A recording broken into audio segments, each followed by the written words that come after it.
Hello and welcome to the Street Crime Australia YouTube channel. Please don't forget to like, share, comment and subscribe. Today we're going to look at the murder of Anita Cobby. Anita Lorraine Cobby was born on the 2nd of November 1959 and was a 26-year-old Australian woman from Blacktown, New South Wales. She was kidnapped whilst walking home from Blacktown railway station just before 10 PM on the 2nd of February 1986 and was subsequently sexually assaulted and murdered. 2 days after being reported missing, Miss Cobby's body was discovered on a farm in Prospect.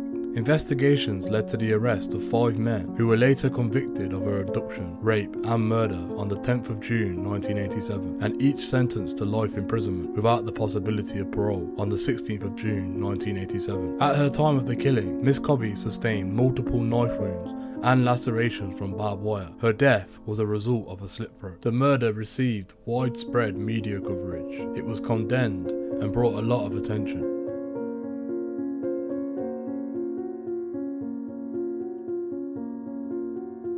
Anita Lynch was born in Sydney on the 2nd of November 1959 to Gary Bernard Lynch, a graphic artist with the Royal Australian Air Force, and Grace Peggy Lynch, who was a nurse. As a teenager, she took part in beauty pageants, including winning the Miss Western Suburbs pageant in November 1979, and had a promising career as a model. However, she decided instead to follow in her mother's footsteps and also become a nurse. She met her future husband, John Cobby, while studying her nursing degree at Sydney Hospital. They married on the 27th of March 1982. At the time of Miss Cobby's murder in 1986, the couple had separated and Miss Cobby was living with her parents in Blacktown, New South Wales. According to John Cobby, him and Anita were on good terms and, when she was murdered, had been planning to get back together.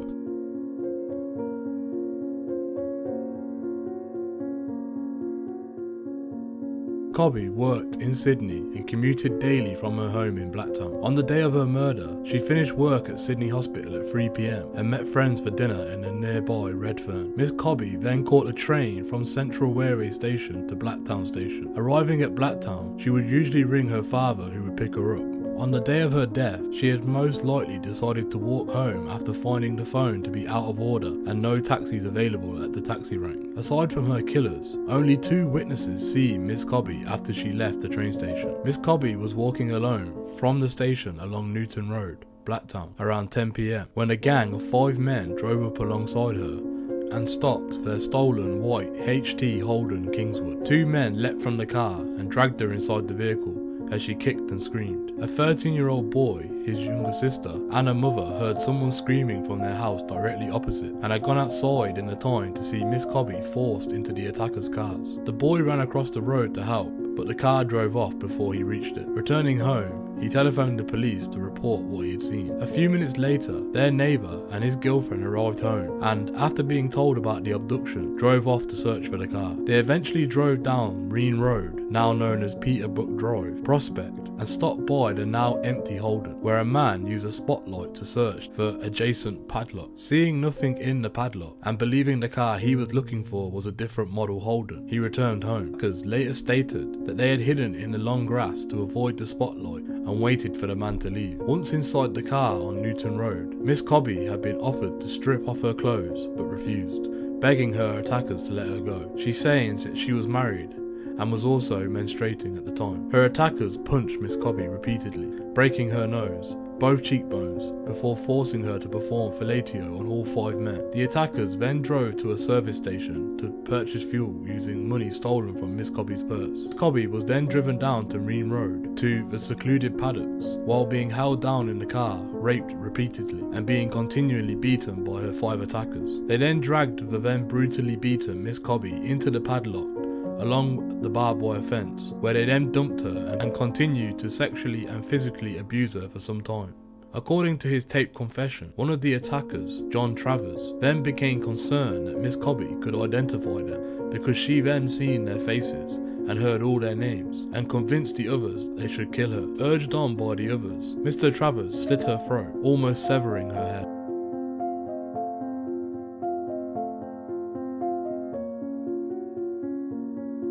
When Miss Cobby did not return home, her family initially thought that she was staying overnight with a friend, but after learning that she had failed to appear for work the next day, they reported her missing on the 3rd of February. On the morning of the 4th of February, her naked body was found in the paddocks by the farmer investigating his cows what were milling around. Miss Cobby's body was initially identified by her distinctive wedding ring, which was still on her finger when she was found. Her estranged husband, John, was initially suspected of the murder, but was quickly cleared. The Australian public reacted with anger upon hearing the details of Miss Cobby's murder. On the 6th of February, the NSW state government posted an Australian $50,000 reward for information leading to the capture of Miss Cobby's killers. Also on the 6th of February, morning radio host John Laws obtained a leaked copy of Miss Cobby's autopsy report, which contained explicit details of her injuries, and read it live on air, both shocking and galvanising the public sentiment. In a 2016 interview with 7 News, Mr. Laws said he did it because he felt the general public ought to know, and that it incited anger in the public that murders like this were happening and weren't being given the full details. On the 9th of February, police reenacted Miss Cobby's movement on the night of her disappearance, in the hope of jogging the memories of some travellers or others who might have seen her. Constable Debbie Wallace wore similar clothing to Miss Cobby and travelled the 9:12 p.m. train to Blacktown with passengers and showed them photos of Miss Cobby, whilst Miss Wallace walked the length of the train during the journey. Following a tip-off from the police informant regarding the stolen Holden, police started searching for Mr. Travers, Michael Murdoch, and brothers Lee, Michael and Gary Murphy after they discovered that some of them had a history of violence and that Mr. Travers had a reputation for carrying a knife. On the 21st of February, police arrested Mr. Travers and Mr. Murdoch at the home of Mr. Travers' uncle and Les Murphy at Mr. Travers' own house. Mr. Murdoch and Mr. Murphy were charged with the offences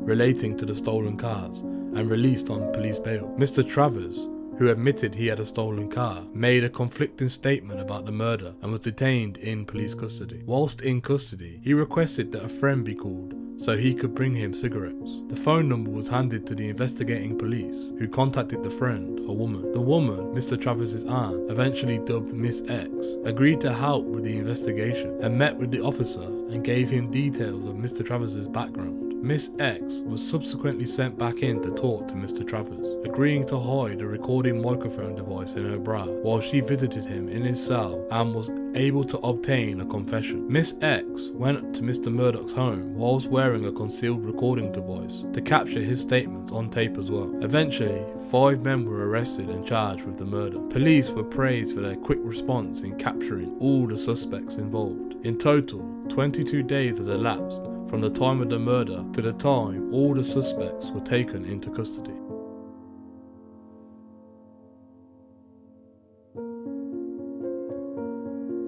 The 5 men charged, who all later pleaded guilty or were convicted of the murder, had over 50 prior convictions of offences including armed robbery, assault, larceny, car theft, breaking and entering, drug use, escaping lawful custody and receiving stolen goods and rape.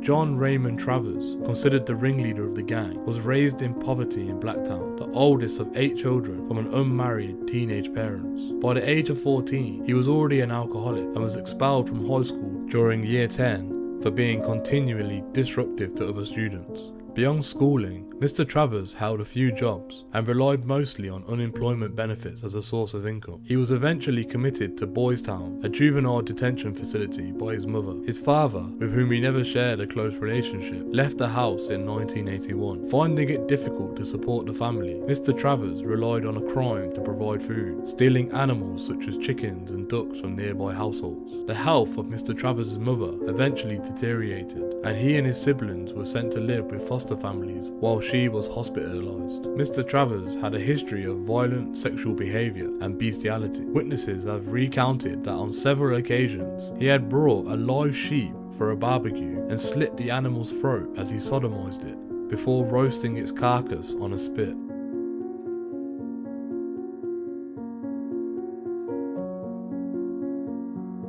Michael Murdoch was a childhood friend and criminal associate of Mr. Travers. He had also spent a great part of his childhood in juvenile prisons, where he experienced sexual assaults. He was known to have written to politicians during his period of imprisonment, seeking protection from such assaults.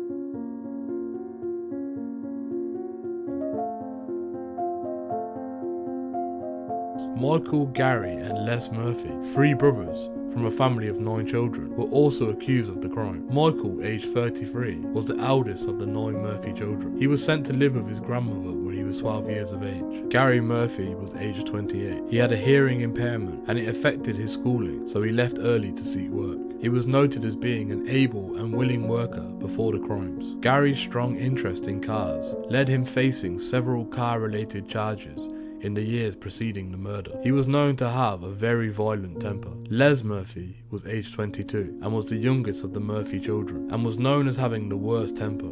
He had faced children's court on many occasions for a number of theft-related offences before being accused of the Miss Cobby murder.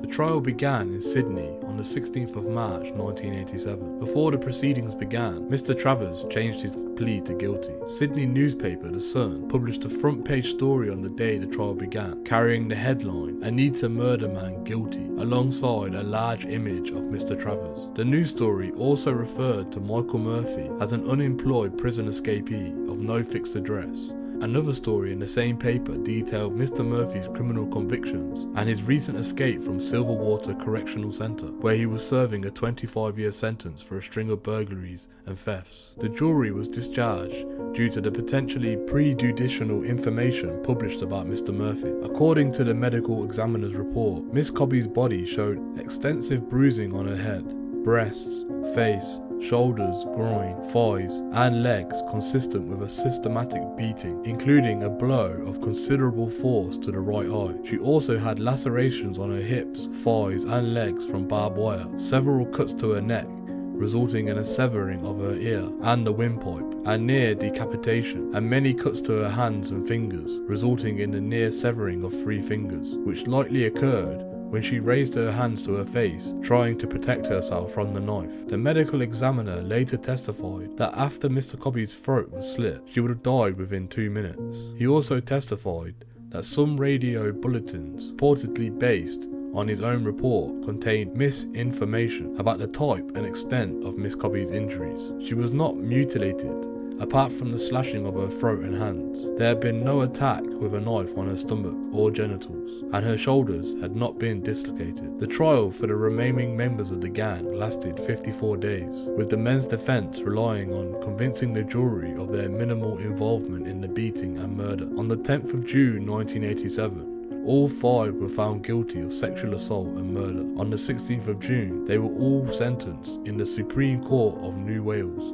to life imprisonment plus additional time without the possibility of parole. Justice Alan Maxwell described the crime as one of the most horrifying physical and sexual assaults. This was a calculated killing done in cold blood. The executive should grant the same degree of mercy they have bestowed upon their victim.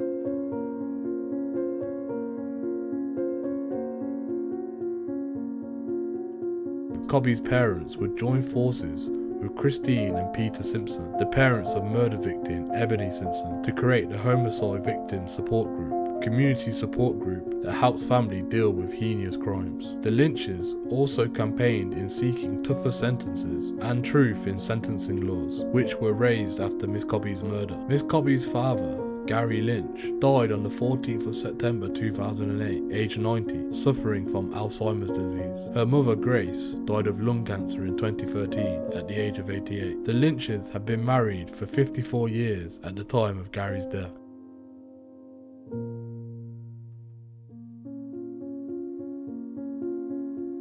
As of 2021, John Travers was housed in Wellington Correctional Centre in maximum security. In 1988, he was transferred to Maitland Gaol and was housed there until 1992, when he was transferred to Goulburn Correctional Centre. In 1996, he and another inmate were being transported from Goulburn to Long Bay Hospital and Long Bay Correctional Complex when they attempted to escape from the prison van by hacksawing through and kicking off the back door. When the attempt was noticed, The van pulled over at the Borough police station and the two were arrested and charged. Mr. Tavers was regularly kept in protection at Goulburn because he was often involved in bloody fights with other inmates and threatening prison staff. From 2005 to 2015, Mr. Tavers was housed in Lithgow Correctional Centre. Mr. Tavers was eventually transferred to Wellington Correctional Centre. Michael Murphy was housed in Long Bay Correctional Complex in maximum security. In 1988, Michael was housed alongside his brother Gary in the newly built Special Protection Unit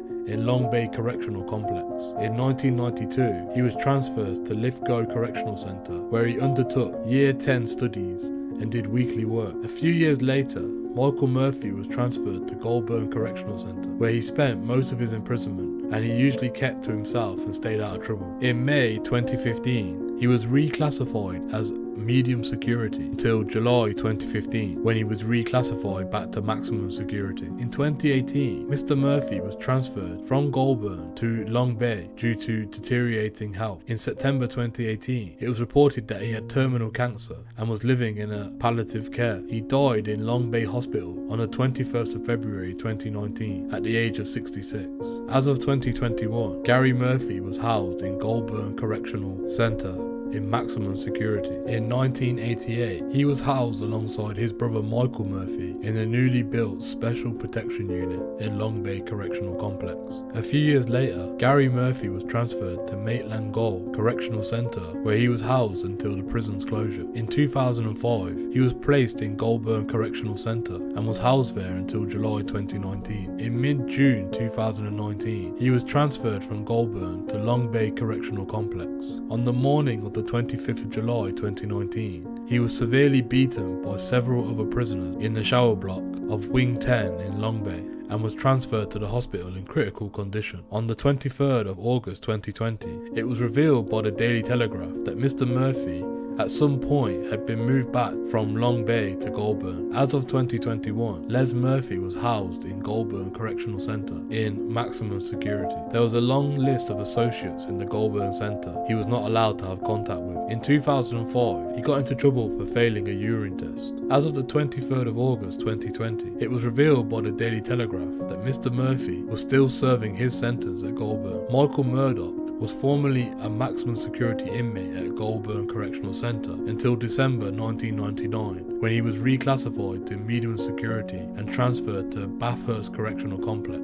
In 2002, Mr. Murdoch was reclassified as maximum security and transferred to Lithgow Correctional Centre. After the death of Michael Murphy, as of the 22nd of February 2019, NSW Corrective Services confirmed that 4 other offenders were still alive and they were serving their life sentences in various maximum security correctional centres across New South Wales, but it could not be revealed where they were currently being housed.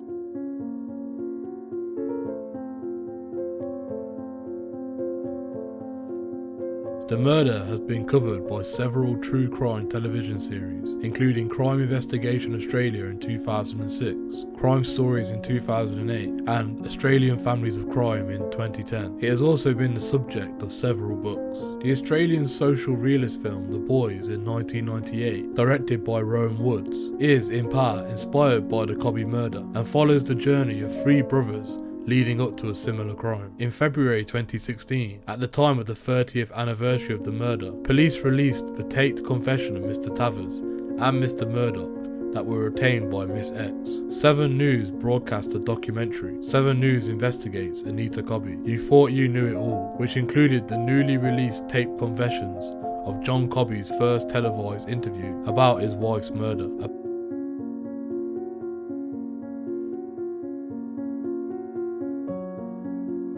Park in Sullivan Street, Blacktown, was named Anita Cobby Reserve in memory of Miss Cobby. Thank you for joining us today. What are your opinions on the crimes committed by the 5 men who attacked Miss Cobby? Do you think life without parole was a sufficient sentence, or is there something more that you think should have been done? Please let us know what you think in the comments below. Join us today. If you enjoyed this content, please don't forget to like and share. And if you're new to the channel and you want to see more Street Crime Australia content, please don't forget to subscribe and hit that bell button so you can join us on the next video. Thank you for joining us, and until next time, stay safe.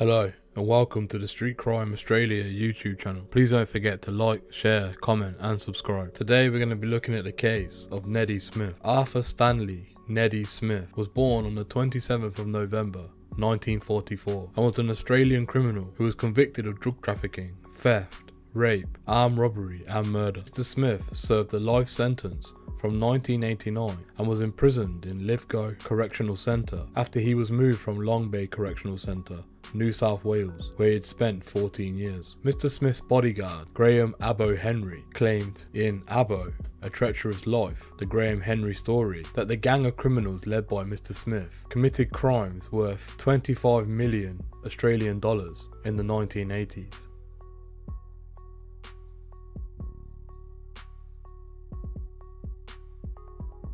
Mr. Smith was born illegitimately during World War II to an Australian mother and an American sailor whom he never knew. He was brought up in Sydney with his half-siblings and was sometimes cared for by his grandmother. He was sent to a boys' home for roughly 3 years after being involved in burglaries and other offences. Mr.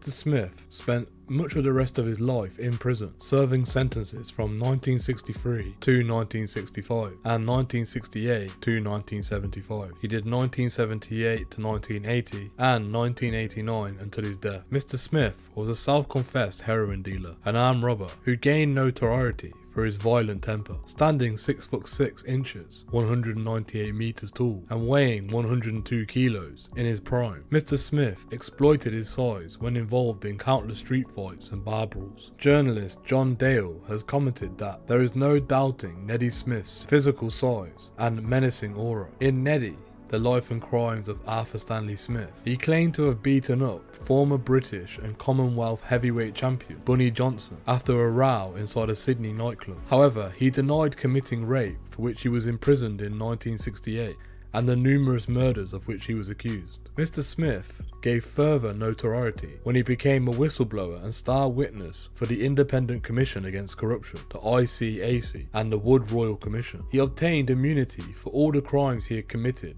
except murder, in exchange for testifying against former New South Wales police detective Robert Rodginson and other allegedly corrupt police officers. During the ICAC proceedings, Mr. Smith testified that he had committed 8 armed robberies and had made a large amount of money from dealing heroin. He alleged that the members of the New South Wales police had given him the green light to commit the crimes and had aided him on various robberies and other crimes. He also claimed to have paid corrupt officers large sums of money to escape criminal charges himself and to assist his friends in avoiding criminal charges. In his autobiography, The Damage Done, Warren Fellows claims he had witnessed Mr. Smith make death threats against 2 policewomen who attempted to take him in for questioning on his daughter's 10th birthday. Mr. Fellows also alleges that he was working for Mr. Smith when he was arrested in Thailand for attempting to smuggle 8.5 kilograms of heroin back to Australia. Mr. Fellows was travelling in company of Mr. Smith's brother-in-law, Paul Hayward, who was also charged with trafficking. Though Mr. Smith was charged with 8 murders, he was convicted only of the murder of brothel owner Harvey Jones and the murder in company of a tow truck driver named Ronnie Flavel during an incident of road rage on the 30th of October 1987. At a Perth coroner inquest in August 2017, it was alleged that Mr. Smith was contracted to murder brothel keeper Shirley Finn in June 1975.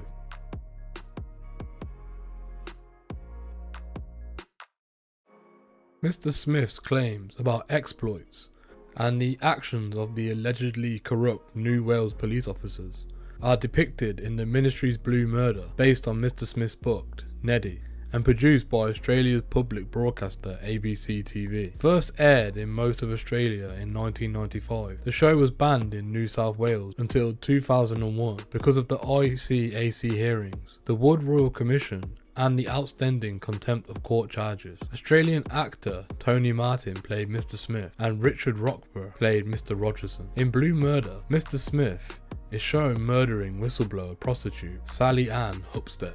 Mr. Smith was recorded in his prison cell confessing to that crime and later made the same confession to his publisher. However, he has otherwise consistently denied involvement in the murder and has maintained that he knew that he was being secretly recorded in his cell and made the statement to gain publicity for his book. He was subsequently charged with Miss Huckstep's murder but was acquitted. In his second book, Catch and Kill Your Own, Mr. Smith implies ignorance, but told writer John Dale that he knew who committed her murder and would release the information once the killer was dead.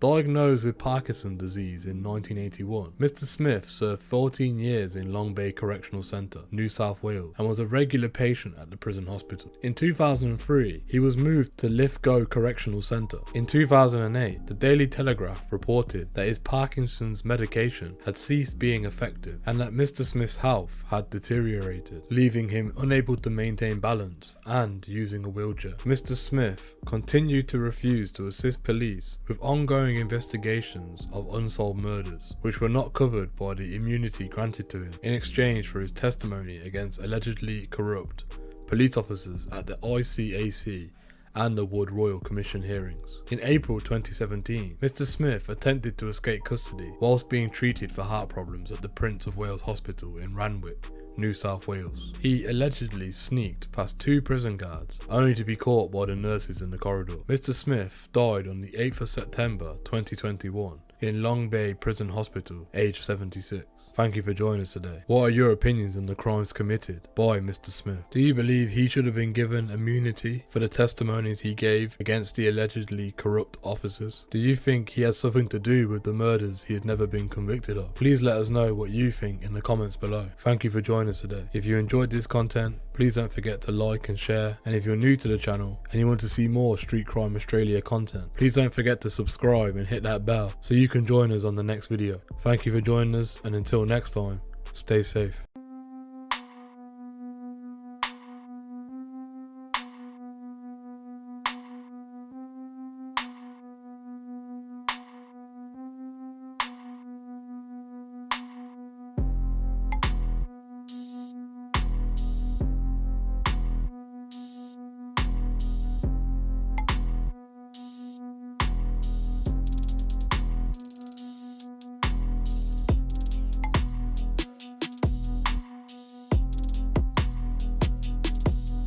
Hello and welcome to the Street Crime Australia YouTube channel. Please don't forget to like, share, comment and subscribe. Today we're going to take a look at the case of Bradley John Murdoch. Bradley John Murdoch was born on the 19th of February 1958 and is an Australian criminal serving life imprisonment for the 2001 murder of the English backpacker Peter Falconio in Australia. He will be 74 when he's eligible for parole in 2032. Mr. Murdoch is being held in Darwin Correctional Centre in Darwin, Northern Territory. He has lodged 2 appeals against his conviction, both which were unsuccessful. The High Court of Australia refused special leave to appeal on the 21st of June 2007. He is forbidden to talk to the press. Mr. Murdoch was born on the 19th of February 1958 in Geraldton, Western Australia, an unexpected 3rd son. The others were 11 and 14. Parents Colin Murdoch, who was a mechanic, and Nancy Murdoch, who was a hairdresser. The family lived in nearby Northampton before moving to Perth when he was 12 years old. Mr. Murdoch had problems adjusting to city life and soon became involved in a biker gang. At the age of 15 years old, he left high school and moved back to Geraldton, where he started becoming involved in biker criminal gangs. He also had his own trucking business, but declared bankruptcy in 1983. In 1980, he had met his partner Diane, who he married in July 1984. They had a son, but they were separated by 1986 due to domestic violence. He was then employed as a truck driver, an illicit drug smuggler, and admitted in court to smuggling large amounts of cannabis. He also began to display white supremacist tendencies, particularly in the wake of the 1992 Mabo decision, alongside a racist tattoo. In 1998, after release from prison, he was living in Derby, running drugs and driving road trains before resettling in Broome and running drugs to Sudan. In In 1980, aged 21, Mr. Murdoch received a suspended sentence after being convicted of causing death by dangerous driving after hitting and killing a motorcyclist. In November 1999, Mr. Murdoch started a 21-month imprisonment for the 20th of August 1995 drunken incident of shooting at people who were celebrating an Indigenous Australian Rules Grand Final match in the remote Kimberley region of Western Australia. He was released after 15 months. In 2003, Mr. Murdoch was charged with 7 counts of abduction and rape and was acquitted of all these charges. Shortly after his acquittal for the unrelated rape and abduction charges, Mr. Murdoch was arrested in 2003 and charged with the murder of Peter Falconio on the remote part of the Stewart Highway near Barrow Creek on the 14th of July 2001. The case was heard before the Supreme Court of the Northern Territory in Darwin and began on the 17th of October 2005. Mr. Murdoch pleaded not guilty to the charges of murdering Peter Falconio and assaulting and attempting to kidnap his girlfriend, Joanna Lees. Mr. Murdoch was convicted on the 13th of December of Mr. Falconio's murder. He was sentenced to life imprisonment with a non-parole period of 28 years. He was also convicted of the other assault-related charges on Joanna Lees. On the 12th of December 2006, he appealed against his life sentence in the Supreme Court, claiming that the evidence of Miss Lees was tainted because she had seen a photograph of him on the internet before she was interviewed by the police, as well as an article linking him to the murder. The appeal was dismissed on the 10th of January 2007. In mid-August 2007, some sections of the Australian media speculated that Mr. Murdoch might soon reveal the whereabouts of Mr. Falconio's remains. Specifically, the press mentioned that Mr. Murdoch did not enjoy the conditions of Berrima Prison on the outskirts of Darwin and might reveal the location of Mr. Falconio's body in exchange for a transfer to a prison in Western Australia. Given that all the avenues of appeal have been exhausted, an appeal to the High Court was unsuccessful. He launched another appeal to the Northern Territory Criminal Court of Appeal in 2013. The appeal was later withdrawn by his lawyers in March of 2014. In June 2020, a 4-part documentary TV series was aired on UK TV Channel 4 entitled Murder in the Outback, The Falconio and Lees Mystery. Thank you for joining us today. What are your opinions on the crimes committed by Mr. Murdoch? Do you believe he will ever reveal the location of Mr. Falconio's remains? Do you think a life sentence with a minimum term of 28 years was too harsh or not harsh enough? Please let us know what you think in the comments below. Thank you for joining us today. If you enjoyed this content, please don't forget to like and share, and if you're new to the channel and you want to see more Street Crime Australia content, press subscribe and hit that bell button so you can join us on the next video. Thank you for joining us, and until next time, stay safe.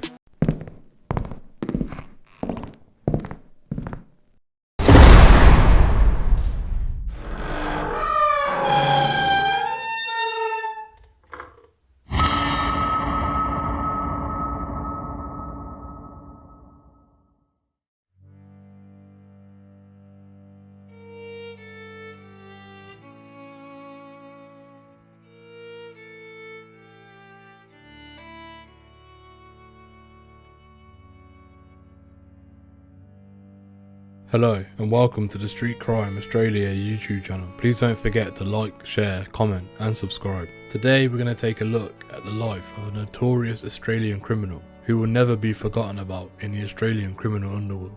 Brendan James Abbott was born on the 8th of May 1962 and was a convicted Australian bank robber. Mr. Abbott is reported to have stolen and hidden millions of Australian dollars and was dubbed the postcard bandit by police seeking media coverage. Mr. Abbott was held in a maximum security prison in Queensland until he was transferred in 2016 to Casuarina Prison in Western Australia. He will be eligible for parole in 2026. A film about Mr. Abbott, The Postcard Bandit, was made in 2003. A former ward of the state of Western Australia, Mr. Abbott continues to suffer anxiety and related health disorders, as noted in a semi-biographical work, Australian Outlaw by Derek Pedley. As a hearing-impaired 12-year-old in November 1974, he was maltreated at Hillston Boy Home. Mr. Abbott attended Eastern Hills High School in Mount Helena and was considered an average to good student. His watercolour, Little Blue Boy, was painted after the November 2009 national apology to forgotten Australians. Mr. Abbott is recognised as a highly intelligent criminal and a minor genius with a strong reliance on memory and observational skills to carry out his criminal activity. Mr. Abbott used his knowledge and self-taught skills in makeup to create convincing disguises. He used computers to create false IDs and electronics to dodge alarms and police. Weeks were spent meticulously planning each bank robbery, including observing the staff in the bank, identifying the weaknesses in security, patterns of behaviour, and the layout of the premises prior to the robbery taking place. These skills were widely thought to have assisted him in both successful prison escapes. Police officers who had interviewed Mr. Abbott have stated he is always probing for information on how he's been caught or what the police know about him. Mr. Abbott used his understanding of police procedure and intelligence gathering to successfully avoid capture during his time as an escapee. Mr. Abbott had fled from the police during questioning in relation to a burglary at Nollamara police station in 1986, and in 1987 successfully stole $11,200 from the Commonwealth Bank in Perth with his first bank robbery. In the month following, police arrested Mr. Abbott at Perth Airport. Sentenced to Fremantle Prison, Mr. Abbott was given duties in the tailor workshop, fitting and sewing uniforms to order. It was through the workshop that Mr. Abbott and Aaron Reynolds were able to create fake prison guard uniforms. On the 24th of November 1989, Mr. Abbott, dressed in the false uniform, cut through the bars in the workshop and gained access to the guard's walkway. He made his way across the route and out of the prison grounds. This escape earned Mr. Abbott his lifelong notoriety as a criminal genius and ultimately led to his permanent and erroneous branding as the postcard bandit. In the almost 150-year history that Fremantle Prison was operational, Mr. Abbott is the only prisoner to escape and never return due to its closure in 1991. Mr. Reynolds was arrested within weeks of the Fremantle escape. Mr. Abbott went on to establish himself as a professional bank robber, believed to have been responsible to 40 to 50 bank robberies across Western Australia, South Australia and Queensland's Gold Coast. Working in Mr. Abbott's favour, the Adelaide Police Force was structured with each suburb having its own CIB office, limiting communication between the departments and making Adelaide a repeated target. Rivalry between the states made intelligence sharing minimal, and Western Australian police were yet to issue a warrant for Mr. Abbott's arrest, almost 5 years following the escape. By 1994, the police states compromised and agreed to work together. Elevated to the status of Australia's most wanted man, his 5.5 years on the run came to an end when police tracked down a post office box in Queensland Gold Coast used by Mr. Abbott, which was found to contain pager bills registered to an address where he was living. On the 26th of March 1995, Mr. Abbott was recaptured. Media reports in the 1990s said that Mr. Abbott sent postcards of his travels to Western Australian police. However, the story was a Western Australian police media unit concoction. The postcards were photos Mr. Abbott lost whilst running from the police with Aaron Reynolds after the Fremantle prison escape, and were intended for his family and friends. They included a picture of Mr. Reynolds outside the Dwelling Up police station. On the 5th of November 1997, less than 3 years after his recapture, Mr. Abbott escaped with 4 other prisoners from Sir David Longland Prison in Warkall, Queensland, using angel wire,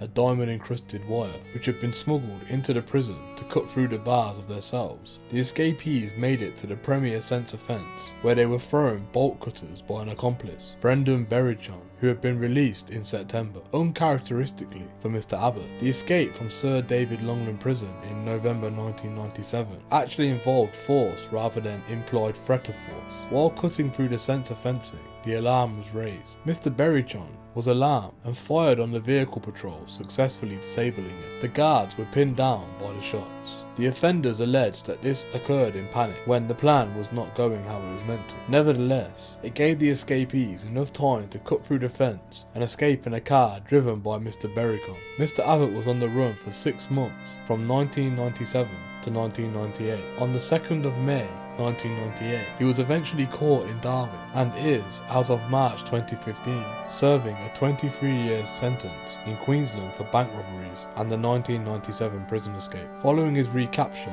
Mr. Abbott was transferred to maximum security at Woodford Correctional Centre. Due to Mr. Abbott's high-risk profile, he was flown to the prison by helicopter, being the only prisoner in Australia to have arrived directly by air. After serving 2 years of his current sentence in solitary confinement, he sued Queensland's government for mistreatment. Mr. Abbott was released from solitary confinement in May 2004 and returned there on a maximum security order in April 2006, after he requested medical attention 3 times in 12 months. After years in the mainstream, Mr. Abbott was again returned to Supermax solitary confinement in August 2008 and then released back into mainstream detention in the days preceding the judicial review hearing into his back-to-back maximum security orders in October 2009. A 1994 warrant for questioning remains in place with Adelaide Criminal Prosecutions Branch for 1 count of armed robbery in Glenelg, South Australia. In mid-2008, Mr. Abbott applied for an interstate transfer to South Australia to address the outstanding warrant. The application followed official statements by Adelaide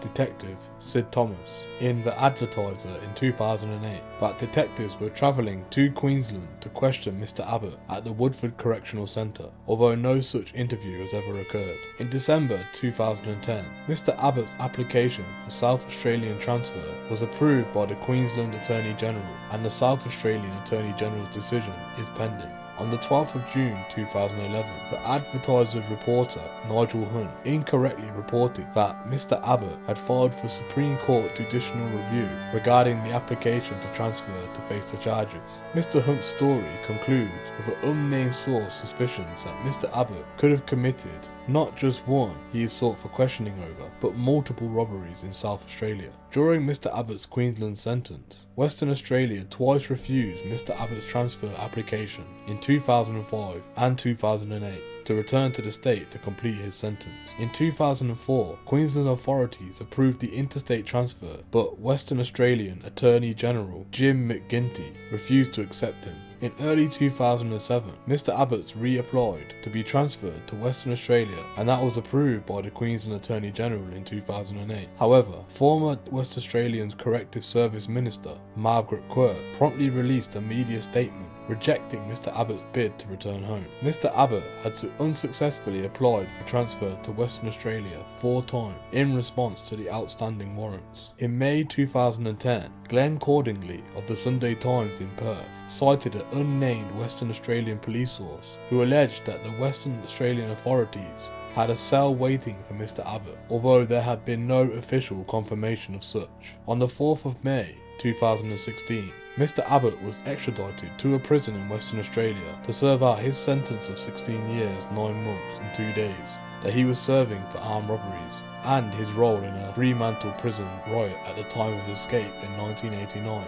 That was a 12 years, 6 months and 24 days, plus an additional 1/3 additional penalty of 4 years, 2 months and 8 days for forfeited remissions and escaping custody under the law then extant. On the 16th of January 2017, Mr. Abbott was sentenced to an additional 5 months imprisonment for the 1989 escape. In June 2019, Mr. Abbott had his latest bid for freedom unanimously rejected by the Court of Appeal. Lawyers argued that the sentence should have been reduced because he had already spent 17 years in a Queensland jail for other crimes committed before he had escaped Fremantle Prison in 1989. The court said that the original sentences were approximate and it would not intervene on the basis of mercy, and noted that Mr. Abbott deliberately committed crimes that led to his imprisonment in Queensland. Mr. Abbott will be eligible for parole in Western Australia in July 2026, and his Western Australia sentence will expire in July 2033. If no further charges are laid against him, he will remain on parole in Queensland until July 2040, when he will be 78 years of age.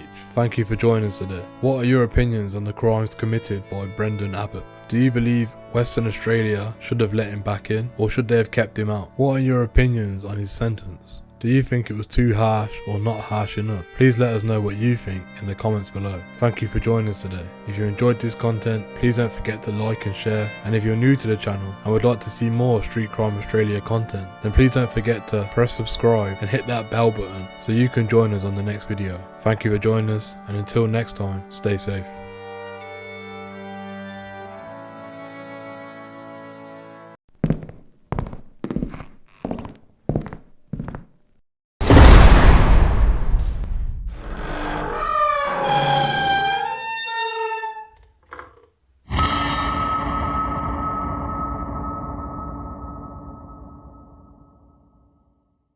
Hello and welcome to the Street Crime Australia YouTube channel. Please don't forget to like, share, comment and subscribe. Today we're going to take a closer look at the crimes of Brian Burke. Brian Thomas Burke was born on the 25th of February 1947 and was a Labour Premier of Western Australia from the 25th of February 1983 until his resignation on the 25th of February 1988. He was in prison for 7 months in 1994 after being convicted of false pretense regarding travel expenses. In the following decade, Mr. Burke continued to maintain his Labour Party contacts and parliamentary influence, using them to further his career as a pro-business lobbyist. He worked both sides of politics in partnership with disgraced former ministerial colleague Julian Grill and was assisted by former Senator Noel Crichton Brown. The son of a federal Labour parliamentarian, Tom Burke, Brian Burke started his career as a journalist, initially at the West Australian newspaper and later in radio and television. Mr. Burke entered the Legislative Assembly at the 1973 Balcatta by-election, which he won by only 30 votes on the two-party preferred count. He would hold his seat, renamed Balga, in 1974, Balcatta again in 1977, and Balga again in 1983, until his retirement from politics in 1988. Elder brother Terry held the seat of Perth from 1968 to 1987 and acted as a paid collector of the campaign donation during the WA-INC period. In 1981,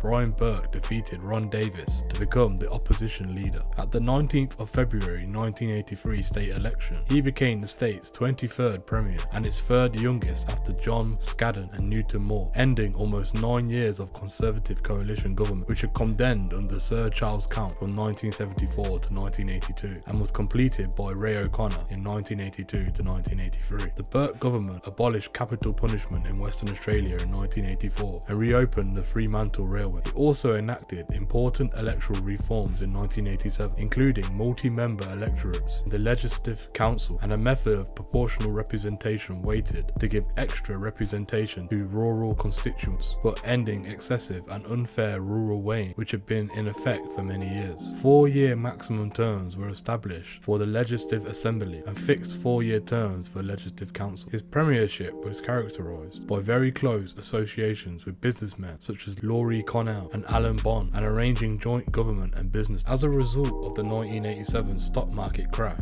major corporate collapses that included that of Miss Connell's merchant bank Rothwell's unwound some of these deals, which in turn caused major losses to the state. The corporate deals and the attempted government-sponsored rescue of Rothwell under subsequent Premier Peter Dowding were widely styled in the media and civil society as WA-INC. Mr. Burke resigned as Premier and as a member of Balga for the 25th of February 1988, on the 5th anniversary of his becoming Premier and his own 41st birthday. A panicked public gallery attended his resignation speech, and both he and the Deputy, Mal Bryce, who resigned on the same day, were given a rare standing ovation in the House. Mr. Burke was able to play the part of kingmaker, convincing party colleagues to support the ticket of Dowding and David Parker for the leadership. Mr. Burke then accepted an appointment as Australia's ambassador to Ireland and the Holy See. As a result of allegations of improper conduct by Mr. Burke during his time as Premier, the WA-INC Royal Commission was established in 1991. This led to Mr. Burke being charged with various offences, for which he was sentenced to 2 years in prison. He served 7 months in jail in 1994 for travel expense rorts before being released on parole. In March 1997, he was sentenced to 3 years in jail for stealing $122,585 in campaign donation. He served 6 months months before convictions were quashed on appeal. In 1995, he was stripped of his 1988 honour as a Companion of the Order of Australia. Mr. Burke became an active consultant and lobbyist for Western Australian businessmen for Western Australian business interests. He continued involvement in state Labour branch politics and was the subject of controversy since before Labour returned to power in 2001. As Premier, Jeff Gallop banned cabinet ministers from contact with Mr. Burke, but this was lifted by his successor Alan Carpenter when he took office in February 2006. On the 9th of November 2006, Mr. Burke resigned from the Labour Party after public criticism from Mr. Carpenter, in due part to evidence provided by the Corruption and Crime Commission, the CCC. Norm Marlborough, the Minister for Small Business and the South West in the Carpenter Ministry, was forced to resign from the ministry and from the Parliament on the 10th of November 2006 after the Corruption and Crime Commissioner revealed he had kept a secret mobile phone to stay in touch with Mr. Burke. This triggered a by-election for Marlborough's seat of Peel, although Labour retained the seat. Mr. Burke subsequently stood trial for 5 charges of telling lies to the CCC inquiry, and on the 1st of April 2010 was found guilty of deliberately giving false testimony and fined $25,000. An attempted appeal to the High Court against the conviction failed. Soon after, Mr. Burke was found not guilty of a separate charge of disclosing official secret. On the 19th of June 2013, Mr. Burke was charged with 4 counts of insider trading relating to the ASX-listed telecommunications company AMCOM, all of which were dropped. Thank you for joining us today. What are your opinions on the crimes committed by Mr. Burke? Do you think a prison sentence of 7 months for travel expenses was too harsh or not harsh enough? Please let us know what you think in the comments below. Thank you for joining us today. If you enjoyed this content, please don't forget to like and share, and if you're new to the channel and you want to see more Street Crime Australia content, don't forget to hit that subscribe button and press the bell so you can join us on the next video. Thank you for joining us, and until next time, stay safe.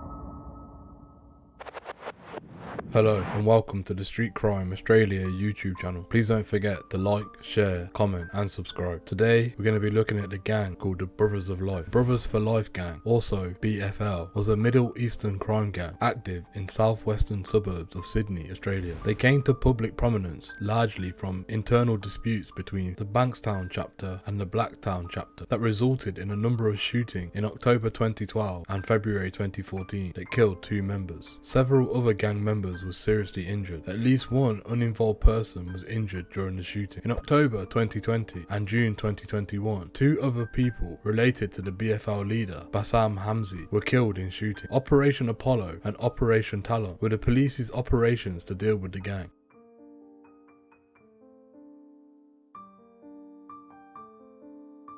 Legal authorities first heard of the BFL in May 2007 from notes found in Lithgow Gaol cell of Bassam Hamzi, the leader of the gang and a convicted murderer. The gang began in the Bankstown Greenacre area as a loose association to several other gangs. Brothers for Life came to public prominence largely from an internal dispute between the Lebanese Australian Bankstown chapter and the Afghan Australian Blacktown chapter. As of August 2013, Mr. Hamzi is incarcerated in the Goulburn Correctional Centre in the Supermax section. Gang's activities came to a head on the 1st of October 2012 when 2 members, Yehi Ahmood, who was 27, and Basim Hijazi, who was 32, were shot. Mr. Ahmood died after being hit 8 times. Mr. Hijazi fled to Lebanon whilst refusing to assist police investigations into the shooting. On the 8th of October 2012, a BFL member, Khalid Khalil, was kneecapped at the Yaguna by a fellow gang member. On the 17th of October 2012, a drive-by shooting targeted a home in Winston Hills that was allegedly linked to BFL members.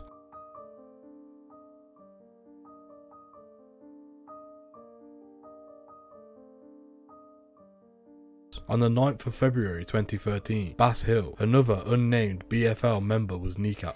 In an important breakthrough, this person became a police informant known as Witness A. On the 19th of February, 2 BFL members were arrested. Michael Odisho, who was 28, and Fouad Ekamawi, who was 35, were arrested in connection with the shooting in Winston Hill in October 2012 and the Bass Hill kneecapping in February 2013. This was a result of information which was given from Witness A. On the 9th of March in Auburn, Maha Hamzi, aunt of BFL leader Bassam Hamzi, was shot 8 times in the legs through the front door of her home. 28 cartridge cases were recovered by the police. It is believed the shooting was payback over a demand for a debt recovery of $5,000 that the woman's son, Ashkan Rajabi, made to another man's mother. That man asked Bassam Hamzi to collect a £20,000 debt, which was done by Ashkan, who later approached the man's mother at her Marrickville home demanding the fee. The 28-year-old man was charged on the 16th of May with shooting Maha Hamzi with intent to kill. On the 28th of October 2014, a man, unnamed for legal reasons, was found guilty in the District Court of New South Wales of the attempted murder of Miss Hamzi. He was due to be sentenced on the 18th of December. In June 2021, Bilal Hamzi was shot dead. On the 25th of July 2013, in Dunmore Park, Wentworthville, shots were fired. 2 people, Ashkan Rajabi and Bilal Hamzi, in a car parked outside a swimming pool. On the 2nd of August, shots were fired at a dwelling in Lignite Place, Eagle Vale. Just after midnight on the 29th of October, in Bardo Circuit, Revensby Heights, another BFL member, Mahmoud Hamzi, 27, was shot dead. Mahmoud Hamzi was a cousin of Bassam Hamzi. In the same shooting, Omar Aja, 24, also a BFL member, was wounded. Mahmoud's cousin, Mohammed Hamzi, was also present but escaped through the back door. On the 27th and the 28th of October 2014, 5 BFL members were arrested and charged with Mahmoud Hamzi's murder. Less than a week later, on the 3rd of November at Winston Hills, previously arrested BFL member Michael Odisso was shot several times. Before BFL, Mr. Odisso was a member of the Assyrian Kings gang. On the 4th of November, in Sunny Holt Road, Blacktown, a 13-year-old girl was wounded by a shotgun pellet. Her brother, Masood Zakira, a BFL member, is alleged to have been the target. On the 7th of November, 3 BFL Bankstown chapter members, Abdul Adu Mahood, Hassan Saeed and Kahil Kahil, were in a car outside the Chocolata Cafe in Bankstown when 4 members of the gang's Blacktown chapter allegedly shot at them as they drove by. 4 men were arrested in Parramatta about 40 minutes after the shooting. On the 11th of November, Sarkal Rakazi, who was 22, and Morbin Marazi and Wahed Karimi, both 18, along with Jamil Kawami, who was 20, were charged in Burwood Court. A total of 72 charges were laid against the 4, including attempted murder and firing a sawn-off shotgun. Amanda Crow, who was 27, was also charged with wounding with intent to kill in relation to the cafe shooting. Other charges laid against her were knowingly directing activities of the BFL and participating in a criminal group.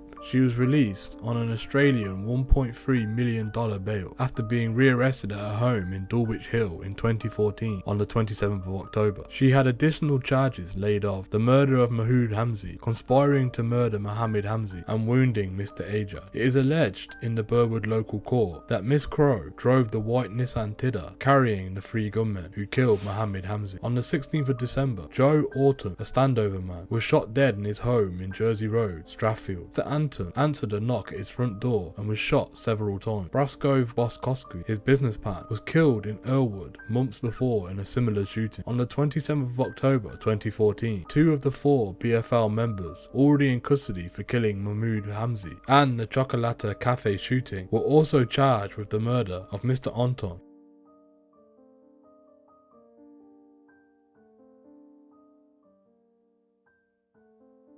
In the early hours of the 1st of January, New Year's Day, a BFL member, Fahad Kwame, who was 31, was shot in Rose Bay, Sydney. He was on board the charter yacht Oscar II and was pulling into the wharf when the vessel was shot at multiple times. Mr. Kwame was treated at St. Vincent's Hospital for a shoulder wound but discharged himself. He refused to cooperate with the police. Media reports indicated at least 18 holes were in the vessel. On the 11th of February 2009, a BFL member was shot in the leg. On the 11th of March in Auburn in a drive-by shooting. 5 shots were fired into a fence and a car outside the home of BFL member Omar Ajaj. At the time, Mr. Ajaj was in jail. On the 11th of December in Auburn at about 8:30 p.m, Bassam Hamzi's mother, Lola Hamzi, was shot through her home's front door. She was taken to Westmead Hospital where she underwent emergency surgery.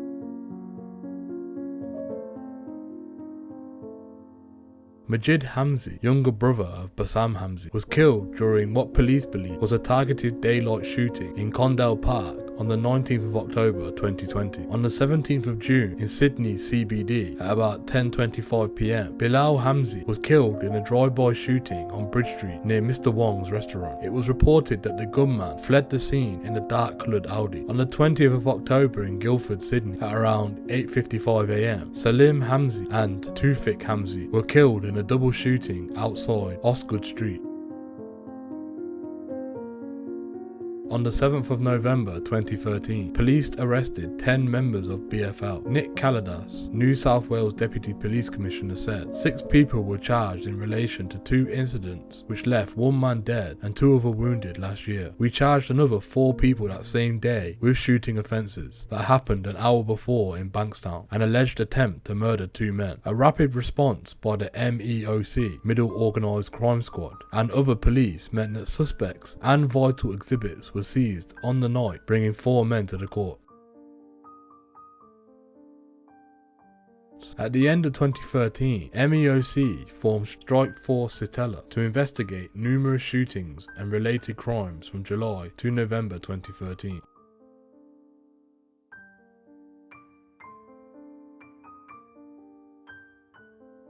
On the 30th of January 2014, legislation was tabled in New South Wales Parliament to have anyone wearing the insignia and symbols used by BFL banned from entering licensed premises, pubs or clubs in the King's Cross. The bill extends existing legislation that already banned members of the 22 outlaw motorcycle clubs if they wore any clothing, jewellery or accessory or any image, symbol, abbreviation, acronym or any other form of writing that indicates membership of or an association with any of the organisations specified, by adding Brothers for Life and Outlaws to the banded lists.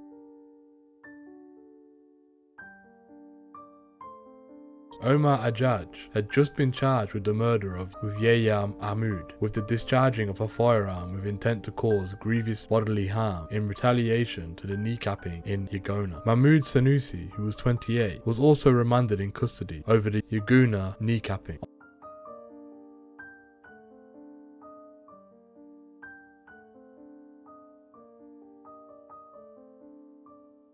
On the 24th of January 2014, 2 men were charged with the murder of Joe Autumn. A 25-year-old, Navid Khalili, is alleged to have committed the murder. The 24-year-old, Qasim Ali Khan, allegedly planned the killing and drove the car which was used. Both are believed to be members of BFL. On the 6th of January 2014, a man accused of being the leader of the Bankstown branch of BFL was charged by the MEOC detectives with possession of a prohibited firearm, aggravated break and enter, special circumstances, fire at a dwelling house, and direct criminal group. All charges related to a shooting at Lignite Place, Eagle Vale, on the 2nd of August 2013. On the 14th of July 2014, Nazir Akbari and Askan Rajabi were charged with discharging a firearm with intent to cause grievous bodily harm and firing a firearm in a public place. He was already in jail on other matters. On the same day, 6 other BFL members were charged with the October 2013 home invasion. Fahad Kwame, who was 31, Mumtaz Kwame, who was 29, Navid Kahili, who was 25, Fazal Bari, who was 24, Mobin Mizari, who was 22, and Jamil Kwame, who was 22, were all charged with discharging a firearm with intent to cause grievous bodily harm and weapon offences. All were also charged with serious animal cruelty. Charges were laid by the MEOCS detectives from the Strike Force Sitella. On the 27th of October, 4 people, Amanda Crow, who was 32, Fahed Kwame and his brothers Mumtaz and Jamil, 22, were charged in Burwood Court with the murder in connection with the 27th of October 2013 shooting of Mahmoud Hamzi. In addition, Fahad and Mumtaz were also charged with the 21st of January 2014 shooting murder of Joe Anton.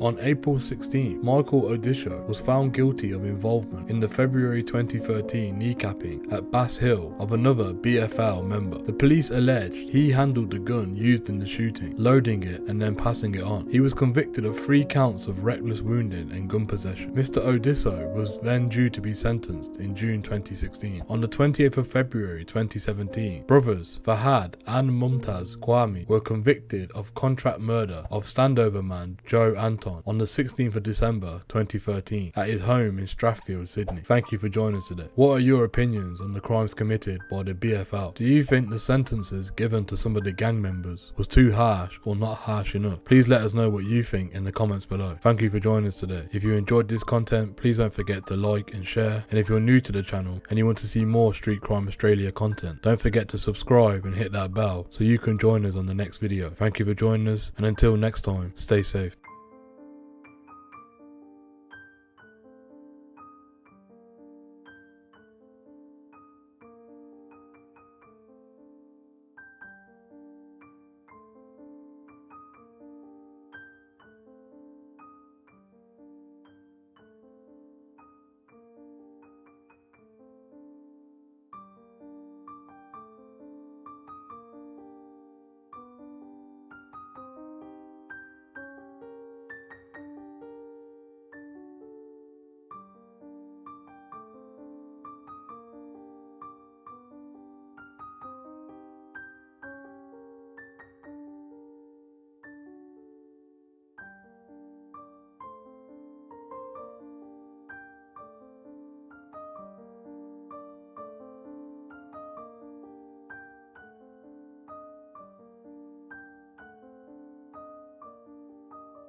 Hello and welcome to the Street Crime Australia YouTube channel. Please don't forget to like, share, comment and subscribe. Today we're going to look at the history of the notorious Australian criminal Carl Williams. Carl Anthony Williams was born on the 13th of October 1970 and was an Australian convicted murderer and drugs trafficker from Melbourne, Victoria. He was a central figure in the Melbourne gangland killing, as well as its final victim. He was sentenced to life imprisonment with a non-parole period of 35 years for ordering the murders of 3 people and conspiracy to murder a 4th, which was unsuccessful. On the 19th of April 2010, whilst incarcerated at HMP Barwon, Mr. Williams was beaten to death with a stem of an exercise bike by another inmate, Matthew Charles Johnson. Mr. Williams enlisted the help of others willing to perform the contract killing in exchange for large payments of cash. At the time of his death, he was in the maximum security Acacia unit of HM Prison Barwon near Geelong. Mr. Williams would have been 71 before he was eligible for parole.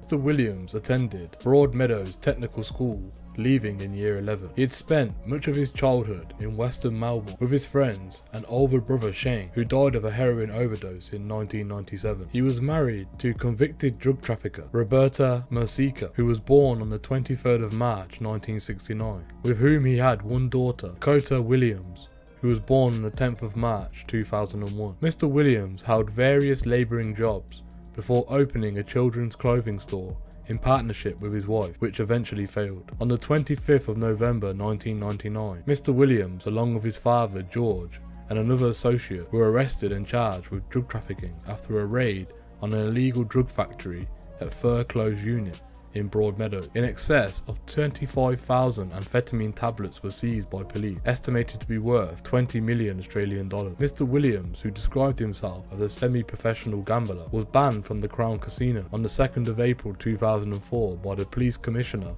Christine Nixon under the Casino Control Act. Mr. Williams' mother, Barbara Williams, was found dead in her Melbourne home in November 2008, having overdosed on an unspecified drug in an act of suicide. She had been suffering from depression.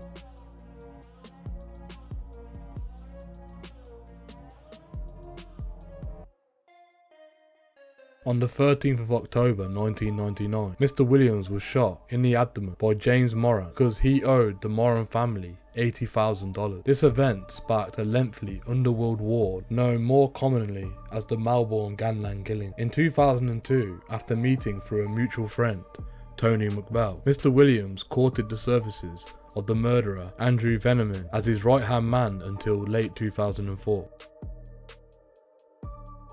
Mark Moran was shot on the 15th of June 2000 after arriving at his home. Mr. Williams was due to stand trial for his murder, but the charge was dropped when he pleaded guilty to other murders.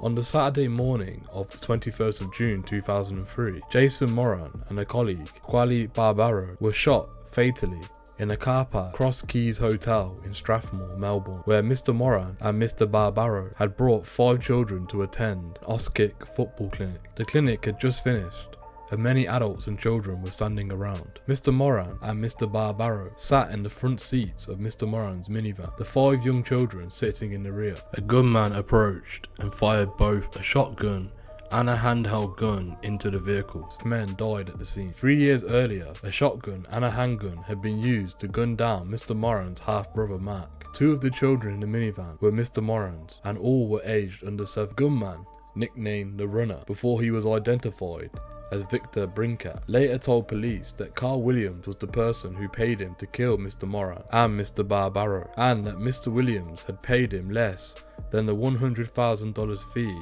that he had promised originally. Mr. Williams later pleaded guilty to the murder of Jason Moran.